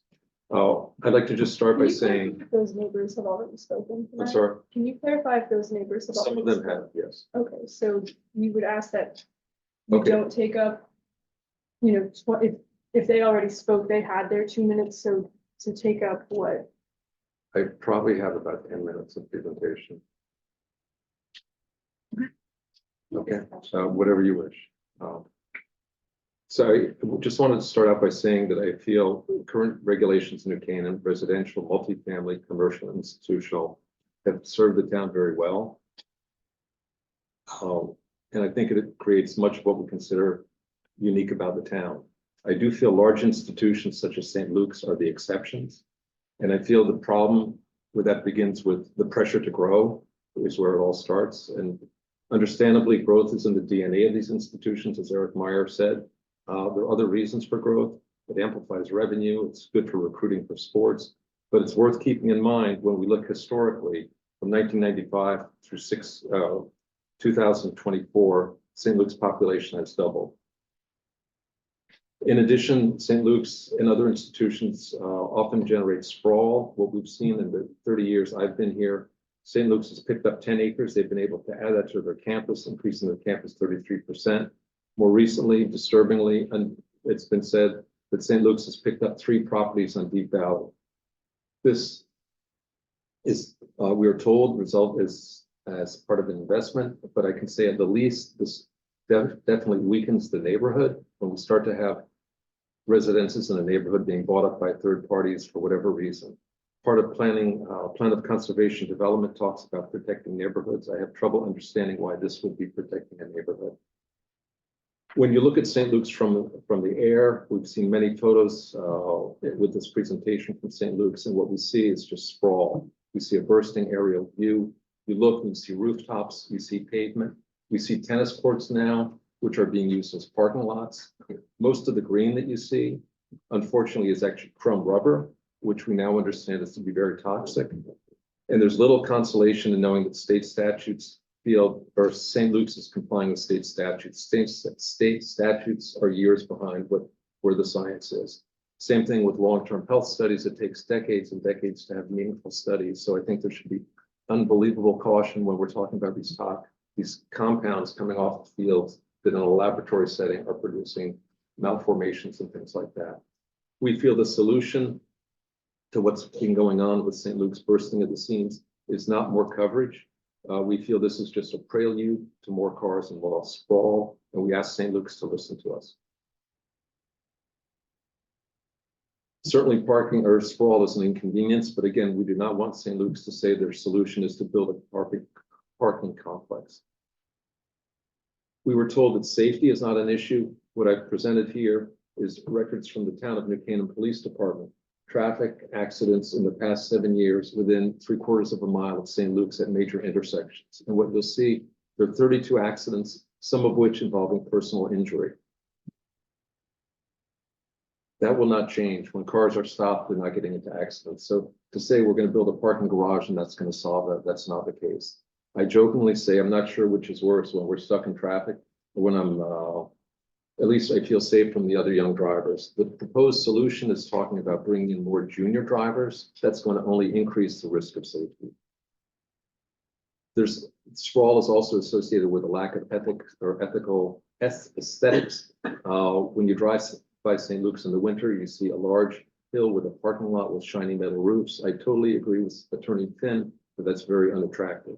And it's worth noting with the new parking garage complex, those cars will still be up on the hill. They'll still be reflecting light. They will not be eliminating that principal parking lot. A shot like this needs no explanation. This is Thanksgiving evening 2023. And you might say this is a one-off, but this is Christmas evening, same thing. And I could go back year after year, and this is the same thing. This is a shot which I would like to share when people are wondering what the parking complex is going to look like for us being the Swessingers, the Pierces, the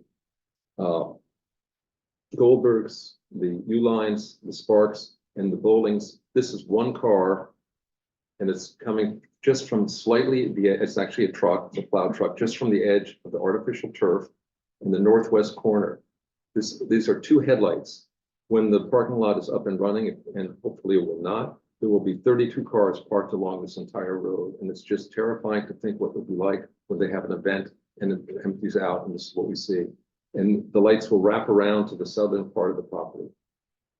We feel one of the problems with St. Luke's or just other institutions is the deep pockets, and that's hard to offset. Keep in mind, St. Luke's has a budget of $32 million at the last tax filing. That goes for legal costs, hiring experts, land purchases. Keep it in mind, the town of New Canaan spent $150 million that same year, managing 5 schools, police departments, fire, public works, and more. So we do feel the town has the tools to address the sprawl. I think they've worked exceptionally well. For residential use, it's added to our charm. For institutional use, I feel they fail greatly. And just not to bore people with math at this hour, if you take St. Luke's 45-acre campus, 4-acre zone, that's 11 lots. If there were 5 cars per property, 55 cars, 6 people per property, 66 people, that is just dwarfed compared to St. Luke's, which has hundreds and hundreds of cars and trucks entering every day and night, and over 600 students and probably over 100 staff and faculty. We feel that there are tools to address this, and kudos to the Planning and Zoning Commission in 2012. They had the first head count for St. Luke's. Unfortunately, it was too late, and we feel that the school was probably at a tipping point where changes that they made would not make any difference. This was further negated by the fact that in 2020, the cap was waived because of COVID. Unfortunately, neighbors were not given a stake in that notification. So we feel the plan of conservation and development, if enforced, would solve much of these problems. When you read the statute or the recommendations in the plan of conservation development, they talk about protecting neighborhoods, increasing setback proportionality, additional screening, controlled lighting, protecting waterways, preserving open space. There's not one element in the new St. Luke's plan which is actually addressing any of these. And part of the other problem is relying on less than expert testimony. We know from traffic studies in 2000, there were no problems with traffic in the morning and the afternoon.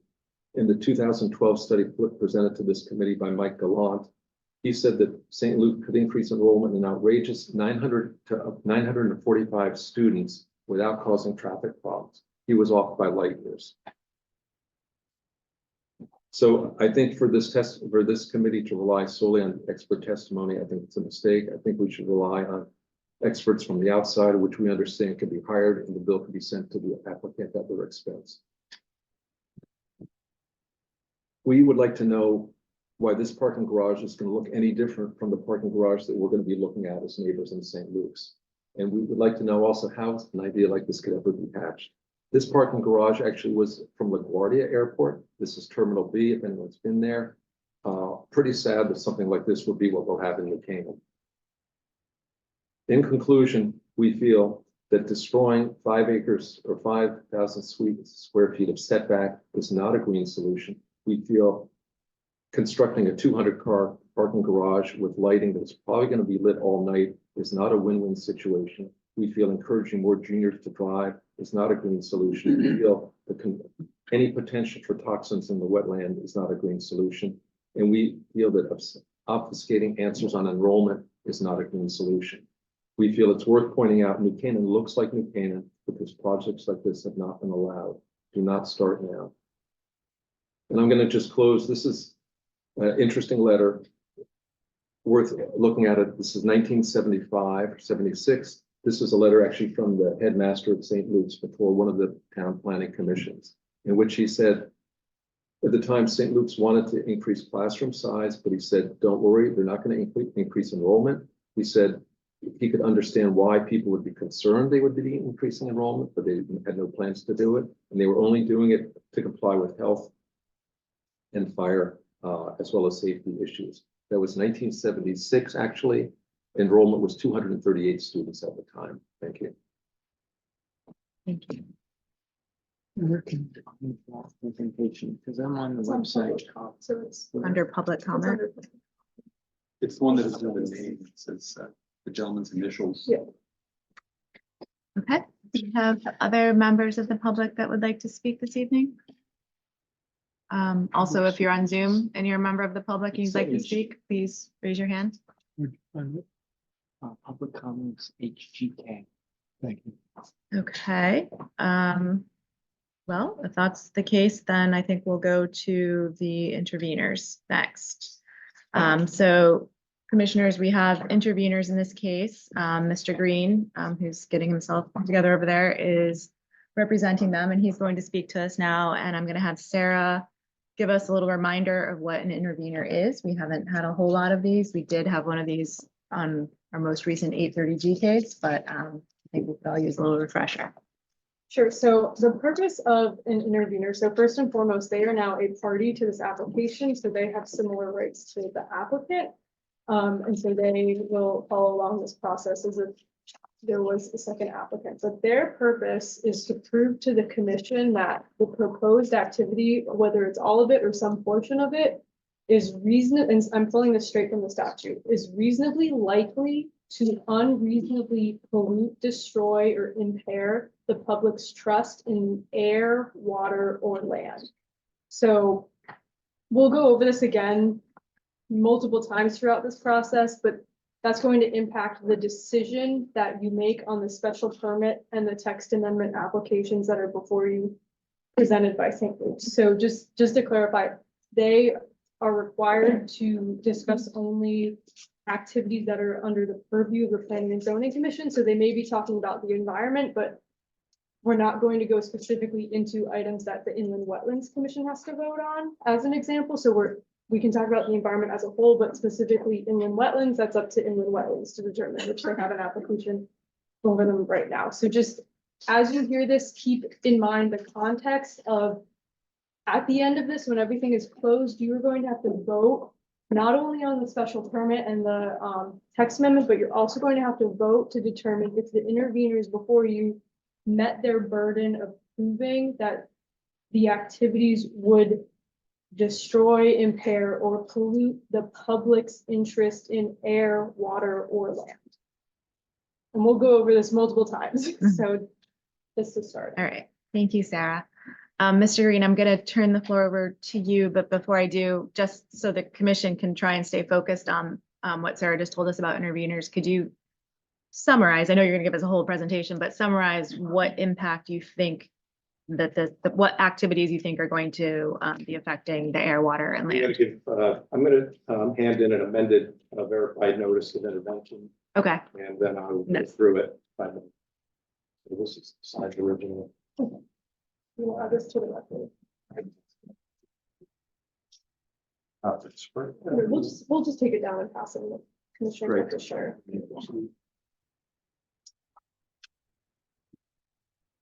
Thank you.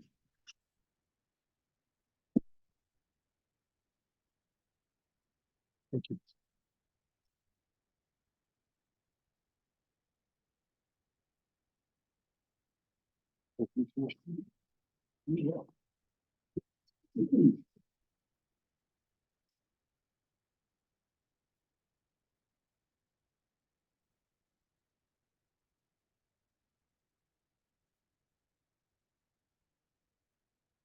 Thank you. For the record, my name is Joel Green. I practice law in Bridgeport at the law offices of Green and Gross. It's my pleasure to appear before you this evening on behalf of Sarah Pierce and Will Pierce, who live at 729 Laurel Road. And I also appear before you specifically as to Sarah Pierce as an intervener in this proceeding. And I have handed in an amended verified notice of intervention.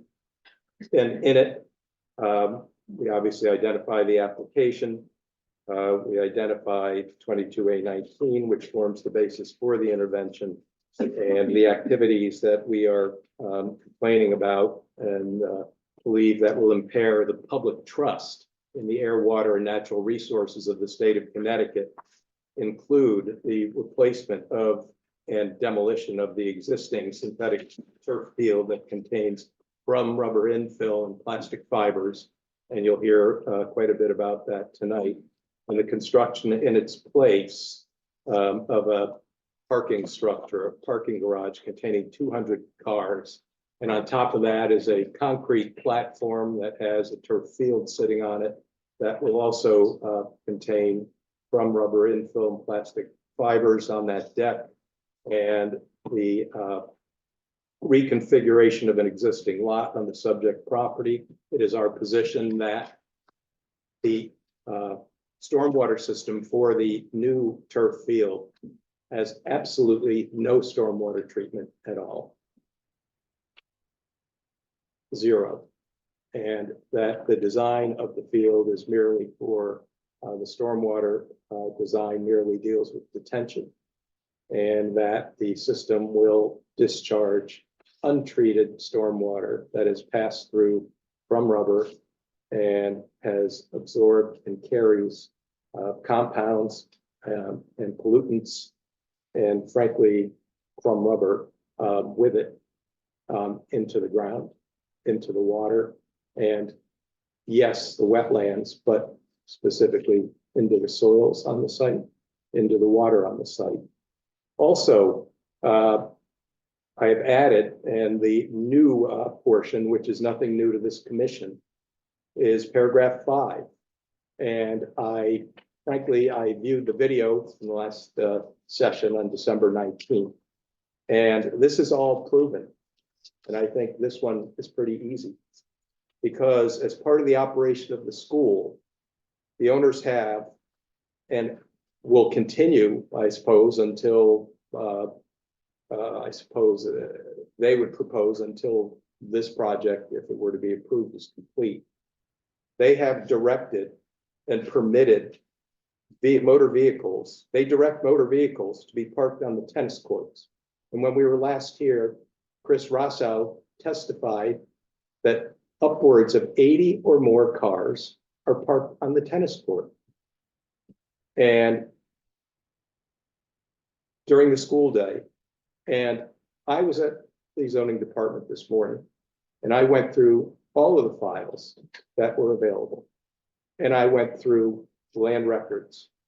And I can assure you that the tennis courts have no treatment have no treatment facilities for stormwater for motor vehicles.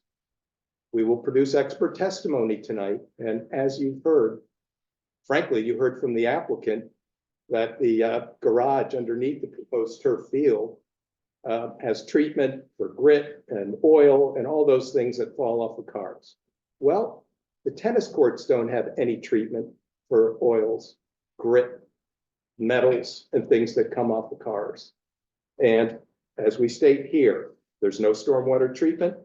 They're parked on the tennis court. They deposit, shed, and release metals, pollutants, contaminants, sand, and grit on the tennis courts, which are then rinsed and washed from the tennis courts by rainwater and water from snowmelt, and are conveyed and deposited into the soils beneath, adjacent, and down gradient of the courts and into the groundwater. And we'll produce expert testimony on that. I wanted to make offer a few remarks because I'll be addressing the zone proposed text amendment. I'll be addressing the proposed special permit and site plan. And look, it's no secret, you heard the neighbors, the reason we're here. The reason we are here is simply because St. Luke's has increased its enrollment to a level that is larger than its site can accommodate. It is larger than the infrastructure on the site can accommodate. That's why we're here. You've heard a lot, and this has been interesting because you listened to the applicant's presentation.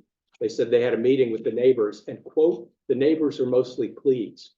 Well, I've heard from a lot of neighbors tonight who don't seem very pleased with what is proposed and what has gone on.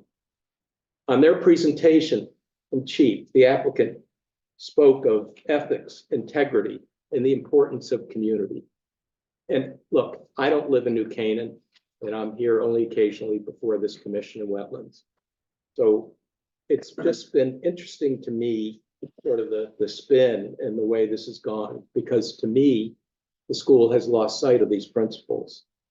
And in the end, as you've heard, they have not been a good neighbor. They've not been a good neighbor. And the neighbors put up with traffic issues, which are ongoing. The neighbors put up with noise. The neighbors put up with light. And I think there was a discussion of violations. The school has not respected the zoning regulations. The school, and look, I'm sure it's a fine institution and I'm sure they do a great job educating their students, and I'm not impugning that. But for me, from the outside, when I see an applicant come before a commission where they have been before this commission several times for a special permit, I looked at the 2013 special permit materials. I looked at the 2017 special permit materials. Nothing in those permits that this commission issued said, for example, that you can park cars, 80 or more cars on the tennis court. Who made that decision? How was that decision made? It violates the special permit. It violates your zoning regulations. I mean, there's a lot of little things, and I've spent a lot of time looking at this. The school parks commercial vehicles. 11 or more commercial vehicles on its site. In a residential zone, 4-acre residential zone, you're allowed to have one commercial vehicle on your site. The school has built athletic fields, and they built turf fields using crumb rubber infill. And the most recent turf field that was built, and it says crumb rubber infill, there's no treatment for it. And the school appears before you now to build another field, and there's absolutely no stormwater treatment. It was interesting to me tonight to hear the neighbors talking about lighting, because when I read the special permit, and honestly, I didn't read it closely, but it's obvious to me that the school's not honoring the conditions of the special permit. And there were requirements on lighting in the special permit that this commission issued. I'm sure it's a fine school, but they are not being a good neighbor. And this project is ill-conceived, incomplete, and it violates the zoning regulations. and it will result in pollution of the air, water, and natural resources. It's an emotional issue for these neighbors. I can understand why, having heard them.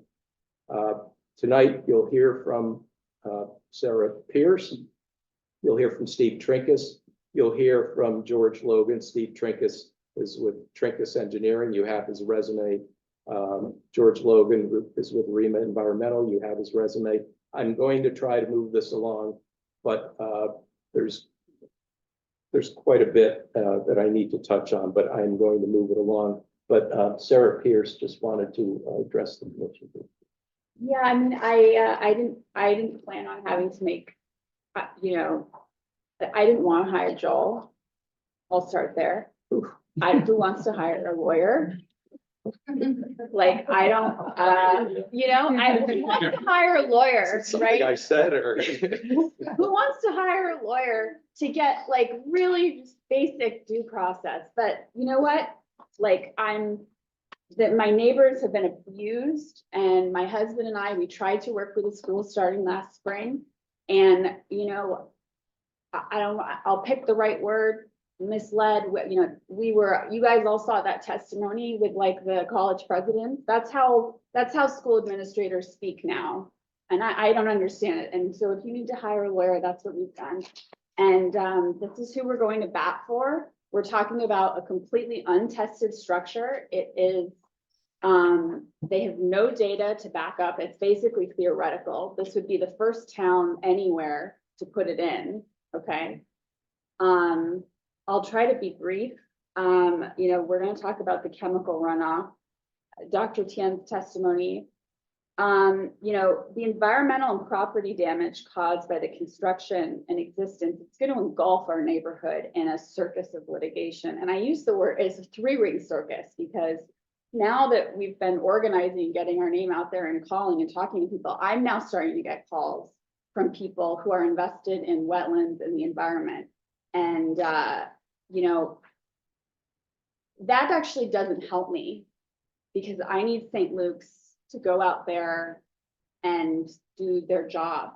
And, you know, I don't know why St. Luke's is the only school in the world that's been allowed to do what they've done. Why is Brunswick Academy? Why is, you know, Brunswick? Why is Greenwich Academy? Why have these institutions been run so much better, where when you reach a capacity, you go and you find, it's not multivariable calculus. Like, we have grades, you know, 5 through 8 on one place, and you have grades 9 through 12 somewhere else.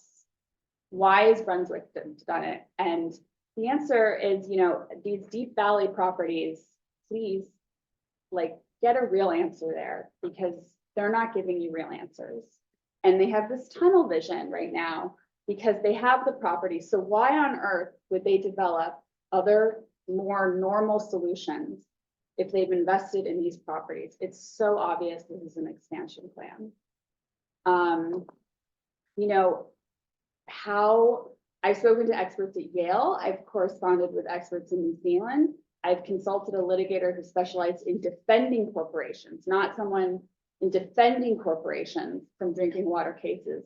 And none of them can begin to understand why a private school is using resources to dream up such a controversial structure.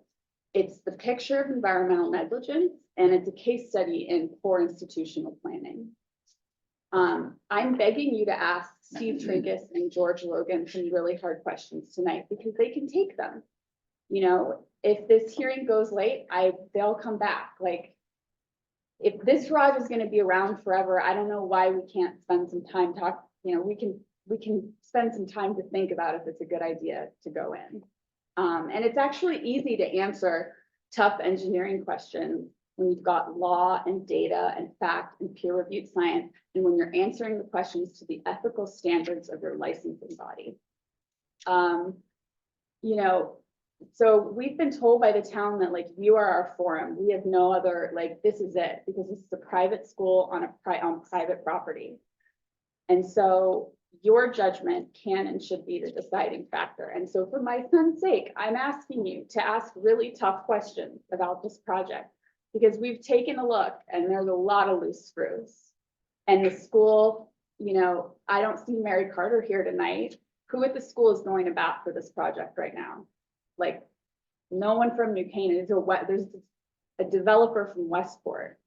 They're looking for your cover. They want to say it's been approved before anyone puts their name on this. Because as you'll see, you know, so, and frankly, I believe the more specific your questions become, the harder it will be for the applicants, engineers, and wetlands experts to give answers that both satisfy their clients and satisfy their licensing bodies. We are dropping an urban structure in a remote, in an area with well water. We're talking about drinking water. Our town engineer is not a drinking water expert. And you know, on a human level, like, would anyone on this commission like to live next to this garage? Show of hands. You know, like, this is like, why should the New Canaan's plan of conservation and development be put aside for people from Westport and Greenwich and Darien? Like, this is New Canaan. My husband and I live at 729 Laurel Road. We're renovating a John Blackley house. It's all glass. It was put in 1951. My husband, he was like, please don't, wetlands, like full renovation, you know, but we did it, and we love living here. And we come at night and it's black. You don't hear a sound. You don't see a light. That's why we bought our house.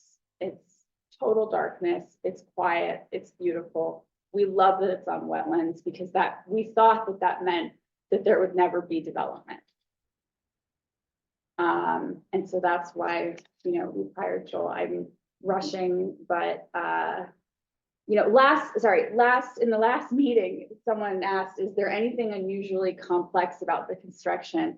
And the SMR&T engineer, she chose her words very carefully, and she said, it's not like building a Walmart. And so I'd like you to keep that in mind when we look over these engineering plans, because it's basically an experimental design. And they don't have any data, at least that they've shown us, you know, so they want to put concrete pilings on a collapsing field, but they're not going to tell you why the field is collapsing, or at least they won't tell us. And they want to do this in a cost-efficient way.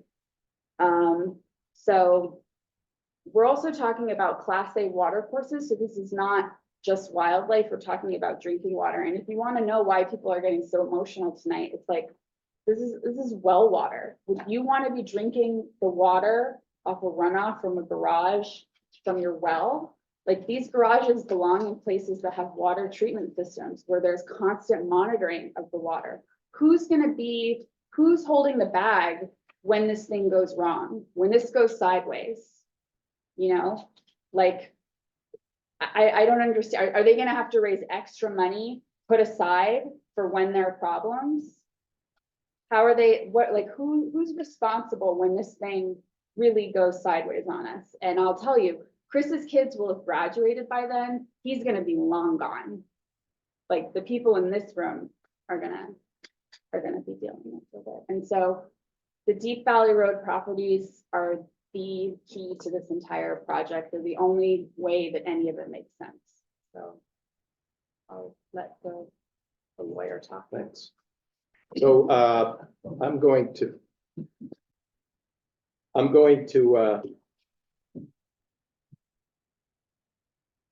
I want to put, the great part about being an intervener is you get to ask questions. So I have a question, and the question I have that I'm unclear on, and through you, Madam Chair, to the applicant, is under which category is the applicant claiming the right to build this parking structure in a 4-acre residential zone? I'm just curious as to which provision of the zoning regulations the applicant is proceeding under for the use. Well, I think we're both aware that they've filed for a text amendment. They filed, yes, they have. Right. And So the that's text what amendment would provides. authorize. That's right. Yes. However, the text amendment that they applied for deals with coverage, looking for structures to be exempt from coverage, from the calculation of coverage. But the use has to be a permitted use in the zone. And We I'm, do allow institutional uses in residential zones. okay. I'm curious about a parking structure. Part of an institutional use. Garages are permitted in all residential zones. Accessory structures to an institutional use are permitted. Okay, So it's where's that garages. for institutional use? Garages are a permitted accessory structure in all residential zones. Okay, so let me go through what I found. And can I screen share If you have the ability to stay there. sometimes? Yeah. You do. Yeah. So what I found is that in section 3.3B, permitted by zoning or other permit, attached garage. An attached garage accessory to a residence, provided that it does not result in garage space. So we know this is not accessory to a residence. Then I found in C, permitted by special permit, large attached garage. An attached garage accessory to a residence that results in garage space for more than 5 vehicles on the property or more than 1 commercial vehicle on the property. Well, this is not accessory to a residence. Then in B, under permitted accessory structures in 3.4, there's detached garage. A detached garage accessory to a residence provided. This is not accessory to a residence. Then C of 3.4, a detached garage accessory to a residence which does not comply with subsection 3.4.B1. This is not accessory to a residence. We then get into the retail B zone. And the retail B zone, that's a commercial zone, says that you can have underground parking if it's hidden from view from abutting property. So that's in a retail B. Retail A business zone says you can have underground parking. Business B zone, village district, says that you can have underground parking. The underground parking shall be hidden from view from abutting properties. The street level of such underground parking access shall be minimized. And then it refers to the first floor above such parking shall not exceed the third level of the street. Then we go to business D zone, which allows similar as a provision. I then call the commission's attention to page 95 or 105 when you're on the internet. And it has a grid that has maximum floor to area ratio. And it says limitation with underground parking. And it refers to retail A zone, retail B zone, business A zone, business B zone, business C zone, business D zone. And I've identified all of those already. The apartment zone allows underground parking. Pedestrian-oriented multifamily zone allows underground parking. So Mr. Green, we can continue this, but it is 10:45 at night. Section 3.2 allows private schools, colleges, universities, and uses accessory there too. Right. And So so there are a number. I can't speak for the applicant, but I would think that they're going to say that this garage is an accessory Okay. to their private school, which is allowed by special permit in a residential zone. And it identifies a number of accessory uses in resident zones in section 3 of your regulations. When you get to section 6.2,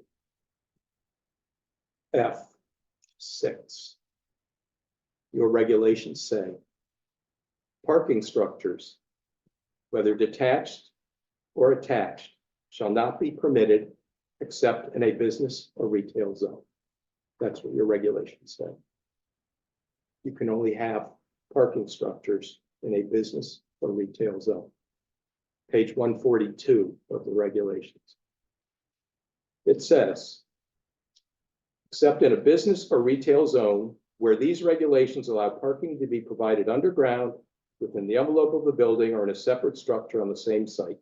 The design of such structure shall be consistent with 6.12 design review and village district guidelines. Your regulations do not permit parking structures in residential zones. It's prohibited specifically by 6.2. You are correct in that The educational institutions allow the accessory uses. The accessory uses are identified in 3. Your zoning regulations are permissive unless it states that a use is allowed, it's prohibited. Okay, so thank you for bringing that to our attention. We will have the applicant, review that and then since we. I'm an intervener and I'm asking you a question. Under what So- basis does the applicant claim? Excuse me, let me finish. So we will have them review it, and since the text amendment is still open, if they feel that if the applicant feels or the commission feels that they are not adequately addressing the zoning regulations, they do still have time to change that amendment. So I believe the commission has heard it and I don't know if they are able to answer that at this moment, that'll be up for you all to decide, but the applicant in theory could amend the regulations further if they feel necessary, and if the commission requests that they do that. I've got to say, this is a public hearing and the commission was very careful.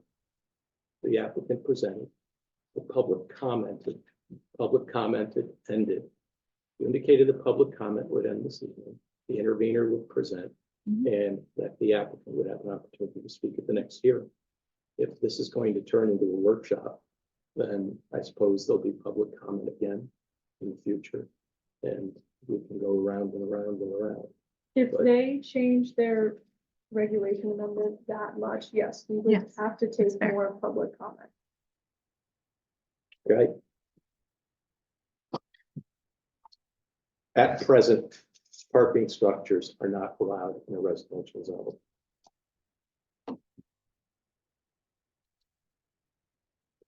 The building coverage, well, let's get to the, what I'm going to do is I'm going to have Mr. Trinkus and Mr. Logan come forward.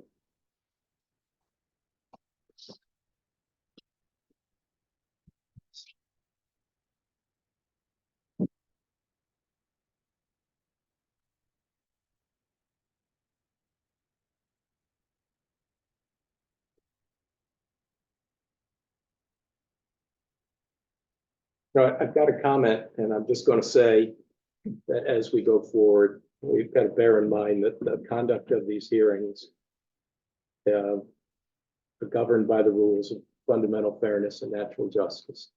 And I would just I'll go forward on that basis. So, Steve, would you just very, very briefly state your credentials? I know your resume is in, but just very, very briefly. Yeah, my name is Stephen Trinkus. I'm a licensed professional engineer from Southbury. I've been licensed as a PE since 1988.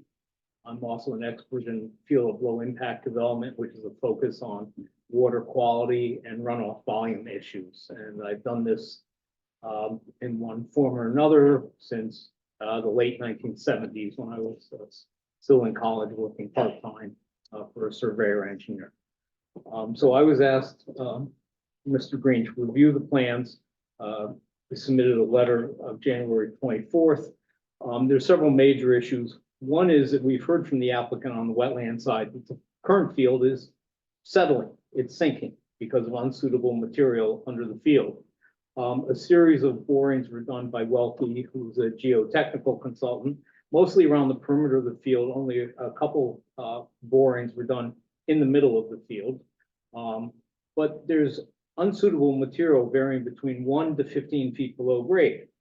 So if you're going to put even a parking lot, forget the deck for the artificial turf field, you'd have to remove that material and put in structural fill to support the parking lot.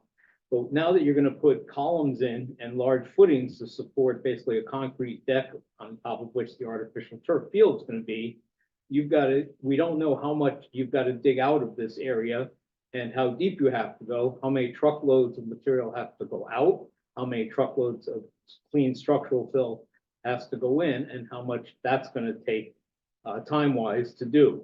But you cannot put footings that are going to support a structure on non-native material. It's got to be on a bearing soil, which is a native soil, or a structural fill on top of native soil that is very compacted, so it will support the structure.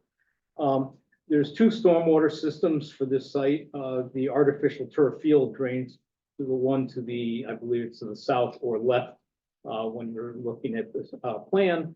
Smaller one for the parking garage is on the other end of the field. In both cases, these are simply underground Cultec, StormTech units or plastic igloos surrounded by crushed stone. But they don't provide any water quality treatment at all. And as you'll hear Mr. Logan go more into the detail, artificial turf fields are not clean runoff.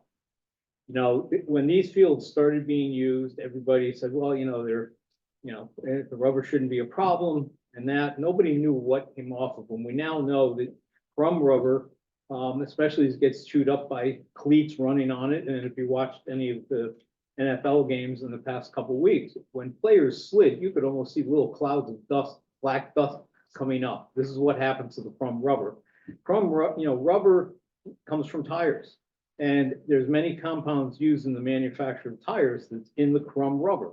And when it rains on them, you can get heavy metals being released. You can get accelerators and other compounds they use in making the rubber that get released, and you've got a discharge to the wetlands. So the turf field is not clean runoff. It is not being treated in any shape or form. There's no test pits in this underground system. Now, the applicant is not claiming infiltration, but we also have to know if there's groundwater and what the material is in that area. Is it still unsuitable fill? Because if it's unsuitable fill, if you put water into it, you may leach material compounds out of the unsuitable material. We have simply unknowns.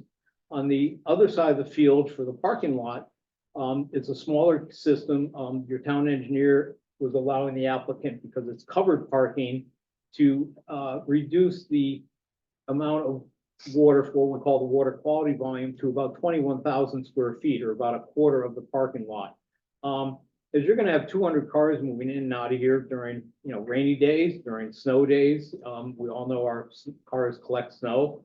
And every time you drive in your garage, you probably wake up the next morning and have a bunch of puddles in there. And those pick up pollutants. So while the garage is not exposed to the rainfall per se, the entire area needs to be treated as impervious, and also using, instead of 1 inch of rain, half an inch of rain, in my professional opinion. And then you size your water quality volume. Now, on that stormwater system for that site, they do have what's called an oil grit separator. That is a modified septic tank in the simplest terms. It has 2 baffles in it, one to trap sediment, the other to trap oils and grease, because the outlet is up at the top. However, it's in what we call an online configuration, where all the water from the catch basins in the parking garage go to the separator, pass through the separator, go to the stormwater system. Under that scenario, you're only going to remove about 15% of total suspended solids. Connecticut DEP has a goal of 80% total suspended solid removal, so they're not anywhere close to that at all. And again, there's no treatment for the turf field on the other side. In the area that they're reconfiguring their parking, I guess for the queue, which is again on the same side, they're going to have what they call a perimeter sand filter. Now, in the Connecticut DEP 2004 manual, there's 4 different types of sand filters, which I go through on the bottom of page 3. But the applicant clearly calls out a Delaware sand filter, or a perimeter sand filter. It developed in Delaware, hence the name. And basically, according to the DEP manual, this is a filter that's in a concrete box. It is not an infiltration system. Certain sand filters can be infiltration systems where there is not a bottom, but this one is not. Now, the applicant's detail on their plans doesn't come close to conforming to any of the 4 sand filters allowed in the DEP manual. They also claim a 10-inch per hour infiltration rate. No soil testing has been done. So you can't claim a rate based on NRCS soil data or anything. It's pulling a number out of the air. But the bottom line is the sand filter is not designed to address water quality either. So even that existing parking area that's going to be reconfigured, that runoff is not going to be adequately treated before being discharged to the wetlands. So you have really several issues. You've got increased pollutant loads going to the wetlands from both the turf field and from the parking lot. And the other concern on the turf field is we get about 40% of our nutrient loads, nitrogen and phosphorus, from atmospheric deposition. It's happening right outside the windows now. It happens during the rainstorms. It happens on sunny days. It lands on the field, it gets washed off, and that gets discharged to the wetlands. And I think Mr. Logan will, probably talk on that too a little bit more. The other big issue that I have is both of these stormwater systems are 7 feet below grade. So, we don't know what the dirt is like at that point, because there is no testing at all for it. If they are going to claim infiltration, the DEP manual, specifically section 11-S12, has very specific standards that you have to meet. And basically the applicant's design does not meet any of them. That section also refers back to section 11P3 of the manual, which talks about infiltration of systems, trenches, basins, or Cultec systems. And one of the key issues, and again, this is the applicant not meeting it, is if you had a 10-inch/hour field observed infiltration rate, you can only use 5 inches per hour in the model. It recommends a 50% factor of safety, but basically using 10 inches per hour when there's no data to support it, it doesn't matter if you take 50% or not, 50% or not, because the number is unrealistic. It's unlikely to have 10 inch per hour. You would find that in a very coarse grained sand and gravel, which is not the soils on this site. If you look at the natural resource conservation mapping, glacial till is the dominant soil type, or what we call eudorphins, which are disturbed soils on the site. So basically this, the site plans aren't addressing water quality, and neither is there's no information in the stormwater management report that, supports any of the conclusions made by the applicant. So the end result is you're going to have increased pollutant loads from the field and from the parking lot being discharged. You're also going to have significantly more construction activity because of the unknown soil conditions under the field, because it's possible you may have to excavate that entire field down to 15 or 20 feet below grade, dig out that, get rid of the soil, and bring in clean fill, but we simply don't know. And that's obviously in light of the neighbor's comment about, movement of truck vehicles and construction equipment for prior projects is definitely a major concern. Thank you. So just to highlight a few points in the stormwater report that the applicant submitted. And I'm showing the commission the report, page 6. And the applicant begins that series of bullets with the post-development conditions analysis has been broken out into 6 subcatchment areas. And it says the second bullet is SC201B includes the parking structure. The concrete structure field is crowned along the center line, so runoff will flow through the synthetic turf and into a drainage board underneath the field. And it refers to the runoff flow to the east and west, which will be collected by gutters on the east and west sides of the structure. The roof leaders will collect the runoff routed through a series of drain pipes, which will connect to the chamber system and outlet to the wetland through an outlet control structure. Then, under best management practices, with respect to stormwater treatment, the project can be separated into 2 separate areas. One is the field on the parking structure. And then it says field on parking structure. The field on parking structure utilizes 2 best management practices to treat stormwater runoff. And it refers to the stormwater, and I can, Mr. Trinkus, I know you can't see the screen. It says the stormwater, a subsurface stormwater system, SS1, is provided under the practice field area to manage the runoff. The point is, there's no treatment referenced in that paragraph or in that section of the report. And it says the primary purpose of the best management practice is to control the peak flows entering the adjacent wetland. Then down below, section 7.4, which I presume is from the manual, section 7.4 says state requirements, pollutant reduction, and field on parking structure. It deals with water quality volume in that paragraph. It doesn't deal with treating what's coming off the field. And then it goes on to other portions. So it then says points. It refers to because of these permanent temporary best management practices, the project will not result in any negative impact on the identified wetlands. So my point is that confirms there is no treatment in that train involving the turf. And Mr. Turner, you were asking those questions at the last hearing, and you were very respectful. And I heard your comments earlier, and you were very apologetic about asking those questions. But what you were getting at is that there is no treatment coming from the turf field. It runs into those gutters along the sides of the field and is basically directed into this detention system, and it's discharged. And Mr. Trinkus, in terms of best management practices under 7.4, what is your understanding as to what is required? Well, the water quality volume is the first inch of rain. That's 85 to 90% of our annual rainfalls come as, believe it or not, 1 inch or less in 24 hours based on rainfall records. And as that's the first water that hits impervious surfaces, that collects the highest pollutant load. So it's DEP's requirement that engineers capture and treat. That's the language used in the manual.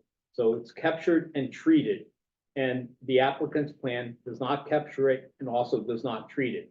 So it does not meet the requirements of addressing water quality. And as New Canaan is, along with many other towns in the state, are under what's called the MS4 permits for projects. The town drainage systems, when you have issues, you have to modify them to address water quality, but so do private projects. And this project simply does not. May I see the report from Mr. Kenny that was handed into the record this evening?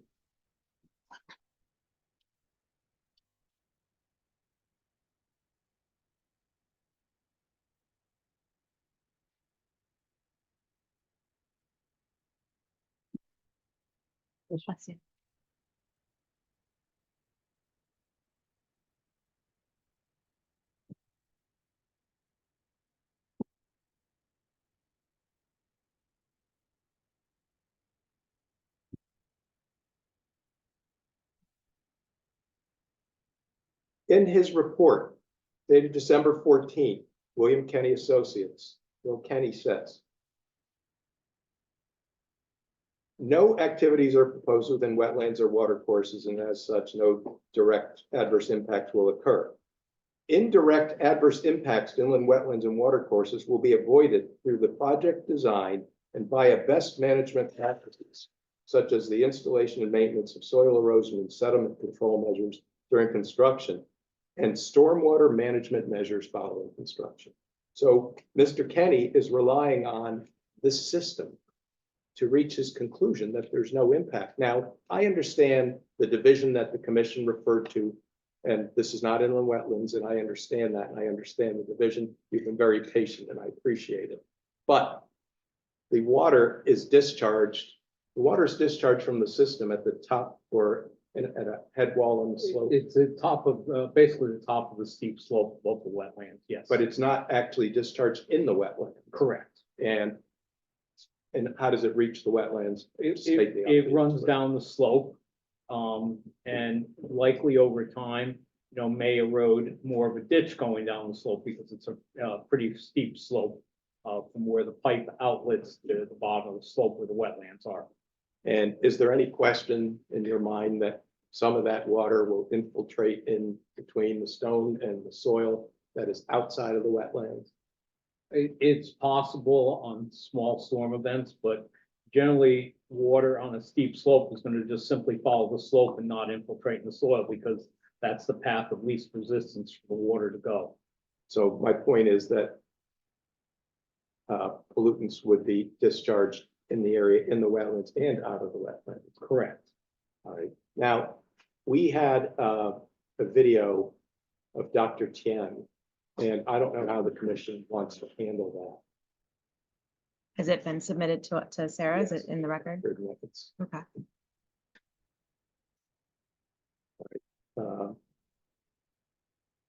And I believe it was also played at the Wetlands Commission meeting. Yeah, and I think it's important that we play it. How long is it? It's about 15 minutes. Okay, so you talked about being fair and equitable and respectful earlier, so I just want to be try to be fair and equitable and respectful to everybody in this room right now. It is 11:05, commissioners. So just so we know where you're at, you have a 15-minute video. Yeah. And you have another expert. I'm trying to assess how much more time you need tonight because we also wanted to hear from the town engineer. We also have to vote on an application that we heard earlier. So I'm just trying to figure out what we can accomplish tonight and what we're gonna have to push off to the future. I've So- got, And I'm not trying to rush you. I'm just No, trying to I assess. appreciate it, and I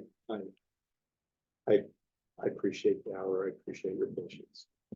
I've got quite a ways to go here, but I think it's critical that we hear Dr. King's testimony. Okay, so commissioners, how do we want to handle this? Do we want to try and finish all of Mr. Green's material tonight and then hear from the town engineer and Mr. Finn next time? Mr. Finn standing here, he wants.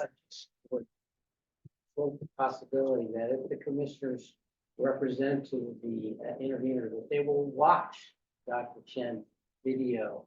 It is part of the record, it was submitted in part of the record. I'm not sure why we have to listen to something that you can listen to on our own. as part of the record. Well, It just seems like we're trying to draw this out as long as possible. You're all capable of watching a video and assessing that testimony. Okay, That's the only question. you're heard, Mr. Finn.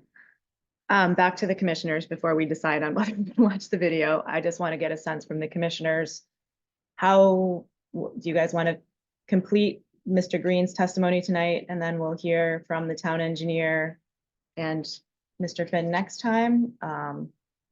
Do we I mean, know if he's going to be able to finish tonight? Because if he's not, then we should move on to something else. And do you want to pause your testimony tonight and pick it up another time? I mean, I feel bad pausing you in the middle. I'd like to present Dr. Chan's video. Because I think it's important, and I'll pause. Okay. And then we'll have to continue. And so that's up to the commission. Do you want to watch it live, or would you rather watch it on your own and we can state on the record at the next meeting that you all watched it? So that I'll leave that up to you all. I'm fine with watching it online and stating that I've watched it the next meeting, but other commissioners, if you disagree, please speak up. I've already. I think, Madam Chair, I think it'd be fine for us to watch it on our own time. Often, members of the commission who miss a meeting have to watch extensive testimony. And so we've sort of been to this movie before to push the metaphor a bit. So I didn't see that as a difficulty. I'd rather hear from the interveners face to face. And we're on a roll here, so. Okay, so if we promise that we're gonna watch it and we attest to that next time, how much more do you think you have? Probably about. Okay. What So I would propose to do is put on Mr. Logan for a moment, and then I would like to break. Mr. Logan is this gentleman at the end of the table? Okay, and then break for the evening, reconvene either next month or at a special meeting. I don't know how we're gonna have to handle this, and then continue you. Hopefully hear from Maria Coplet and maybe finish up with Mr. Finn, or maybe that'll get pushed. Because we have a full agenda already for February, so we're just trying to figure out how to fit this all in, so. Okay. Probably a special meeting. I think it would be very useful for us to watch the video on our own, be able to rewind it and consider it. And then continue with the meeting, the rest of this part of the meeting at a special meeting. Right, so I think that's what we're Right. talking about doing. So, so we can focus and we can be fresh. Well, then we could also ask any questions if we have them. Mr. Logan indicates that he has at least 20 minutes, and it would help the commission understand his testimony if you heard Dr. Tian's voice.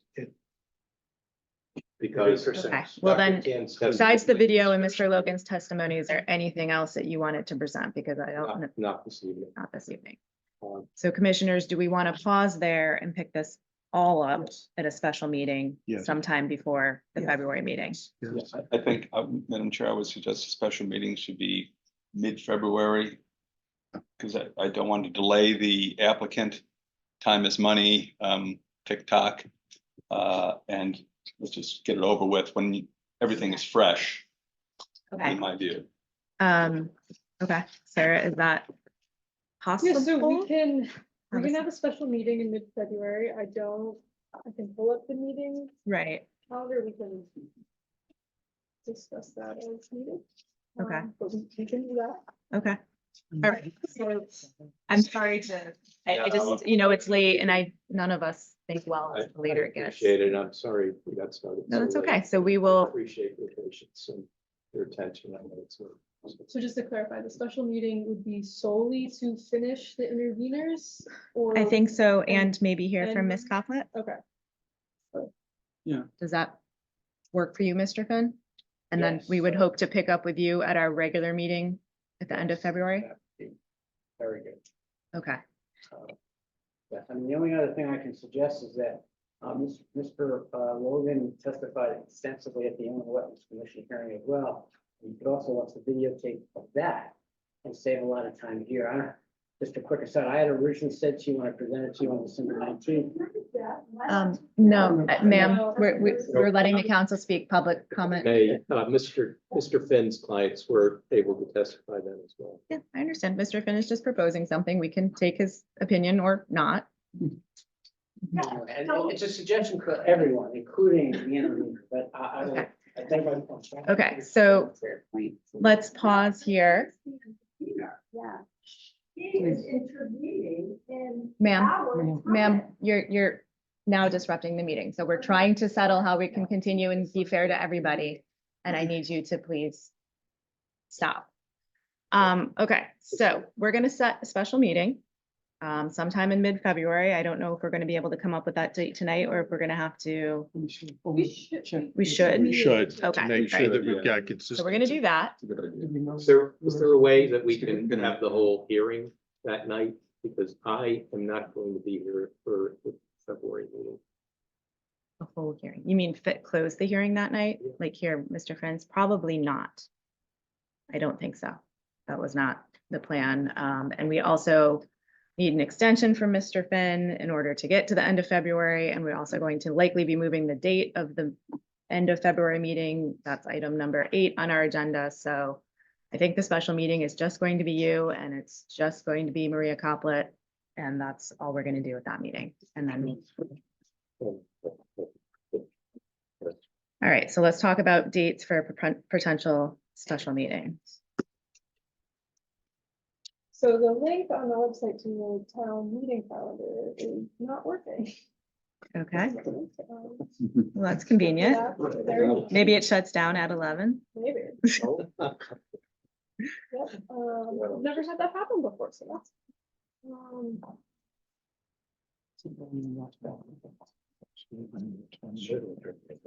Yeah. That's good. So my earlier commentary actually. So. Oh, okay. Which one? It's not relevant.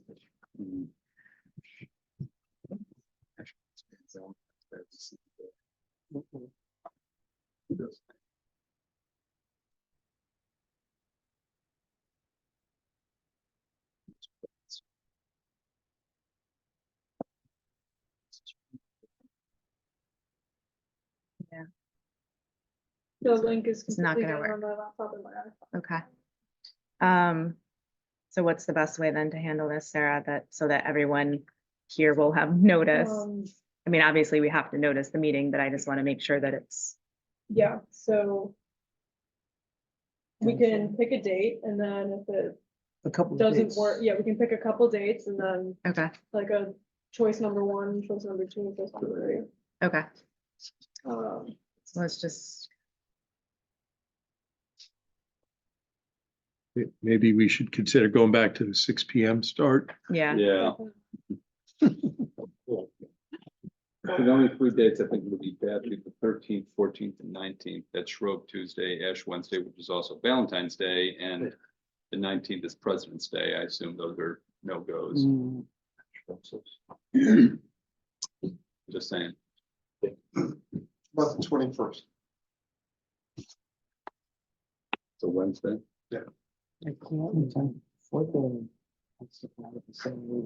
TNC is on the 27th.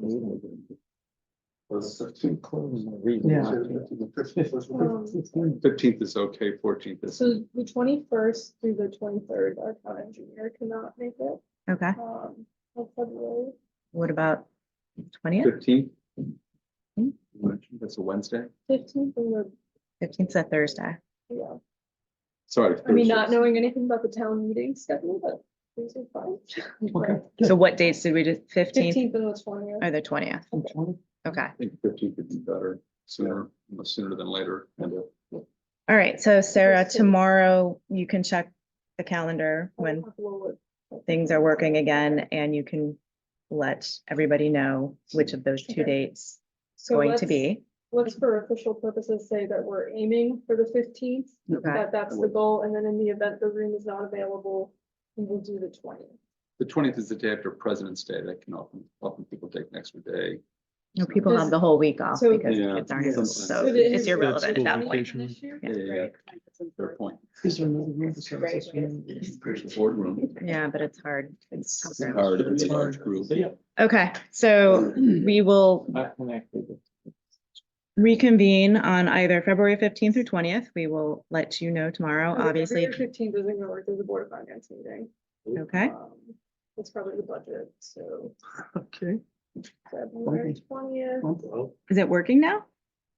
There's a using different mine. link Oh. that seems to be working, so February 20th appears to be better. Okay, so let's say February 20th. And we will start again with you, and you can 6 p.m. or finish seven? up. You wanna say 6 p.m.? Let's start at 6 p.m. February 20th at 6 p.m. is what we are targeting. So the floor will be yours, Mr. Green, and we will also hear from the town engineer that evening, and then we will plan if Mr. Finn will indulge us in extension in hearing him at our regular meeting at the end of February, which most likely is going to be February 28th. We're voting on changing the date of that later in our agenda this evening. So it's not gonna be the 27th or 28th. That's what, yeah, we haven't voted on this yet. Right now it's the 27th, but we, yeah, 6 o'clock. Thank you. 6 o'clock on the 20th. It's hard. Get it over with. It looks like the, on the record. it's in the middle. Okay, thank you, Mr. Finn. Thank you, everybody who, I mean, we're not done, but thank you, everybody who sat through this evening, and we'll probably come back the next time and maybe the time after that. We know that it's a lot of work, but this is the process. See you we soon. have to okay. So item 6 on the agenda was a regulation amendment that we are not going to hear tonight, so we can breeze through that. We can do that without extending it So, because it's where the applicants.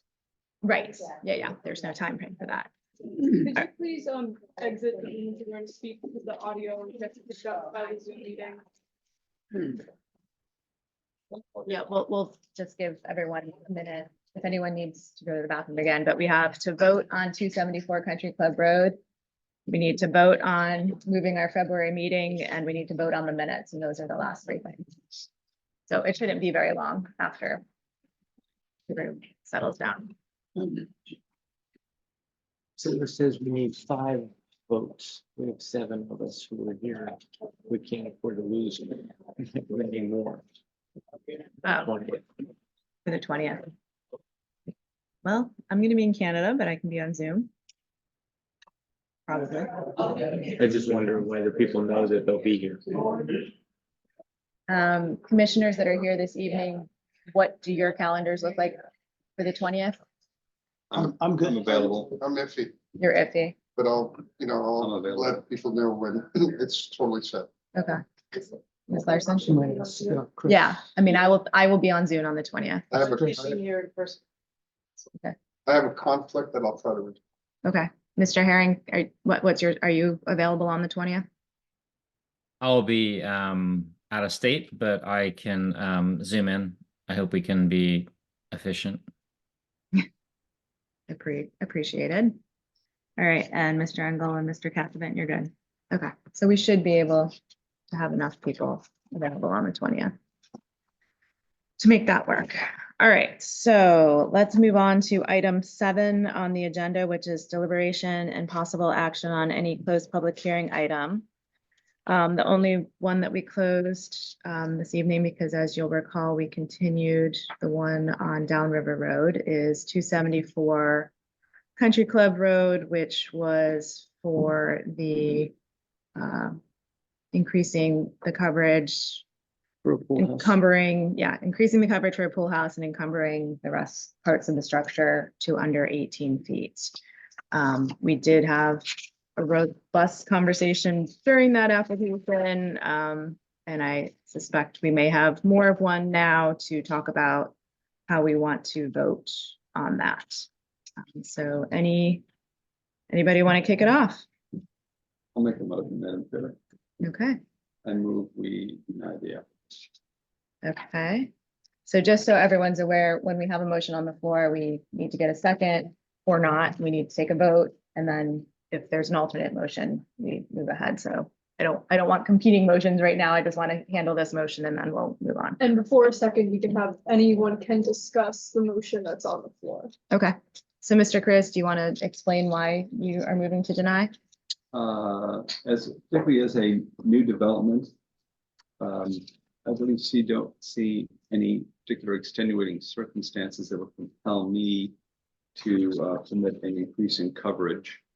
I think it boils down to they want a house of a certain size and a pool house of a certain size, and it boils down to that. Extenuating circumstances, in my view, would be you have a large barn, you have some issues with the property itself, which doesn't seem to be the case here. We have conforming to it a lot. It really seems to be driven by a desire on the part of the applicant simply for structures on their property of a certain size, because that's what they want. And it's not compelling to me. Okay. Additional discussion on this motion or a second? I will second that motion. Okay. All right, that brings it to a vote. Mr. Turner, how do you vote on a Yes. motion to deny? So a vote for yes is a yes to Yes. deny. Yes, Okay. deny. All right, Mr. Chris, Yes. Mr. Cassavant, Yes. Mr. Engel, No. okay, Mr. Herring, Yes. Mr. Knag's not here anymore. Mr. Swerdlow? No. No. Ms. Larson? Okay, and I also vote yes. So I believe that's enough to pass. because I have 5 yeses, Turner, Chris, Herring, Larson, Nielsen. That's 2 no. Oh, yeah, Cassavant. Oh, so it's 6. 6 We have a yeses. quorum and we have a majority. Yeah, so 6 yeses and 2 nos is what I have logged. So the motion carried. Do we take Mr. Knag's vote? No, we missed the discussion. Okay, sorry. Too late. Missed the vote, but thank you for showing back up. I was locked out. I couldn't get in. We thought maybe you took a nap. All right, so Yeah. the motion carries and the application is denied. The next thing on the agenda is administrative actions that may come before the commission. Sarah, would you want to handle this? I've already kind of let the cat out of the bag, but Sure, so, this is to vote to change the meeting date of the February regularly scheduled meeting. The, town meeting room, this room was not available the night that we are supposed to have our meeting. So we would be in the boardroom, which I figure for the applications we have is not ideal. So if we move it to the next night, which is Wednesday, it will be in this room. What's the date? so we're looking to move the meeting from Tuesday, February 27th to Wednesday, February 28th. I would make one recommendation, given that it's going to be a busy night. I would suggest we going to start at 6 as opposed to 7. That possible? So we will schedule that as a special meeting from 6 to 7, so we can do that. I Okay. agree that we should do that, but That has nothing to do with this vote, With the but we date. will do that. Okay. Okay. Just logistically, I Yeah. think we may want to start earlier in some Okay. ways. I agree. Okay, thank you. Okay, and we do need to vote on this. I need to Yeah, go down the row. You can just do all in favor. Okay, is everyone in favor of moving the regular February meeting from the 27th to the 28th? Please say aye. Aye. Are there any nays? It'll be available on Zoom as well. Do I have to listen to it that day or can I listen to it before? I don't understand your question. I can't listen to it on the 20th. Oh, you can't be present. Okay, But you can't. 28. Can you Zoom? I can't on the 20th. okay, all right. So you'll only Yeah. have to watch it if in the future you get seated for something that was discussed at that previous meeting. So otherwise, if you miss it, you miss it. If it changes. Okay. 7 or 6? We're Start gonna at try and 6, start at yeah. 6. Okay, and then the last thing on the agenda is approval of the minutes from December 18th, 2023's regular meeting. Are there any changes to the minutes? If not, I will make a motion to approve them as the secretary. A second. Okay. So, Mr. Turner, you vote yes, I'm assuming? Yes. You can just do all in favor. Okay, all in favor of approval of the minutes from December 18th? Aye. Aye. Any nays? Okay, minutes are approved. Thank you, everyone, for bearing with us Thank you. on a long night, and sorry for sort of the Well done. logistical challenges of Good job. figuring that out. Just keep on. Is the meeting adjourned? Yes, everyone votes to adjourn the meeting. Good night, Mr. Harris.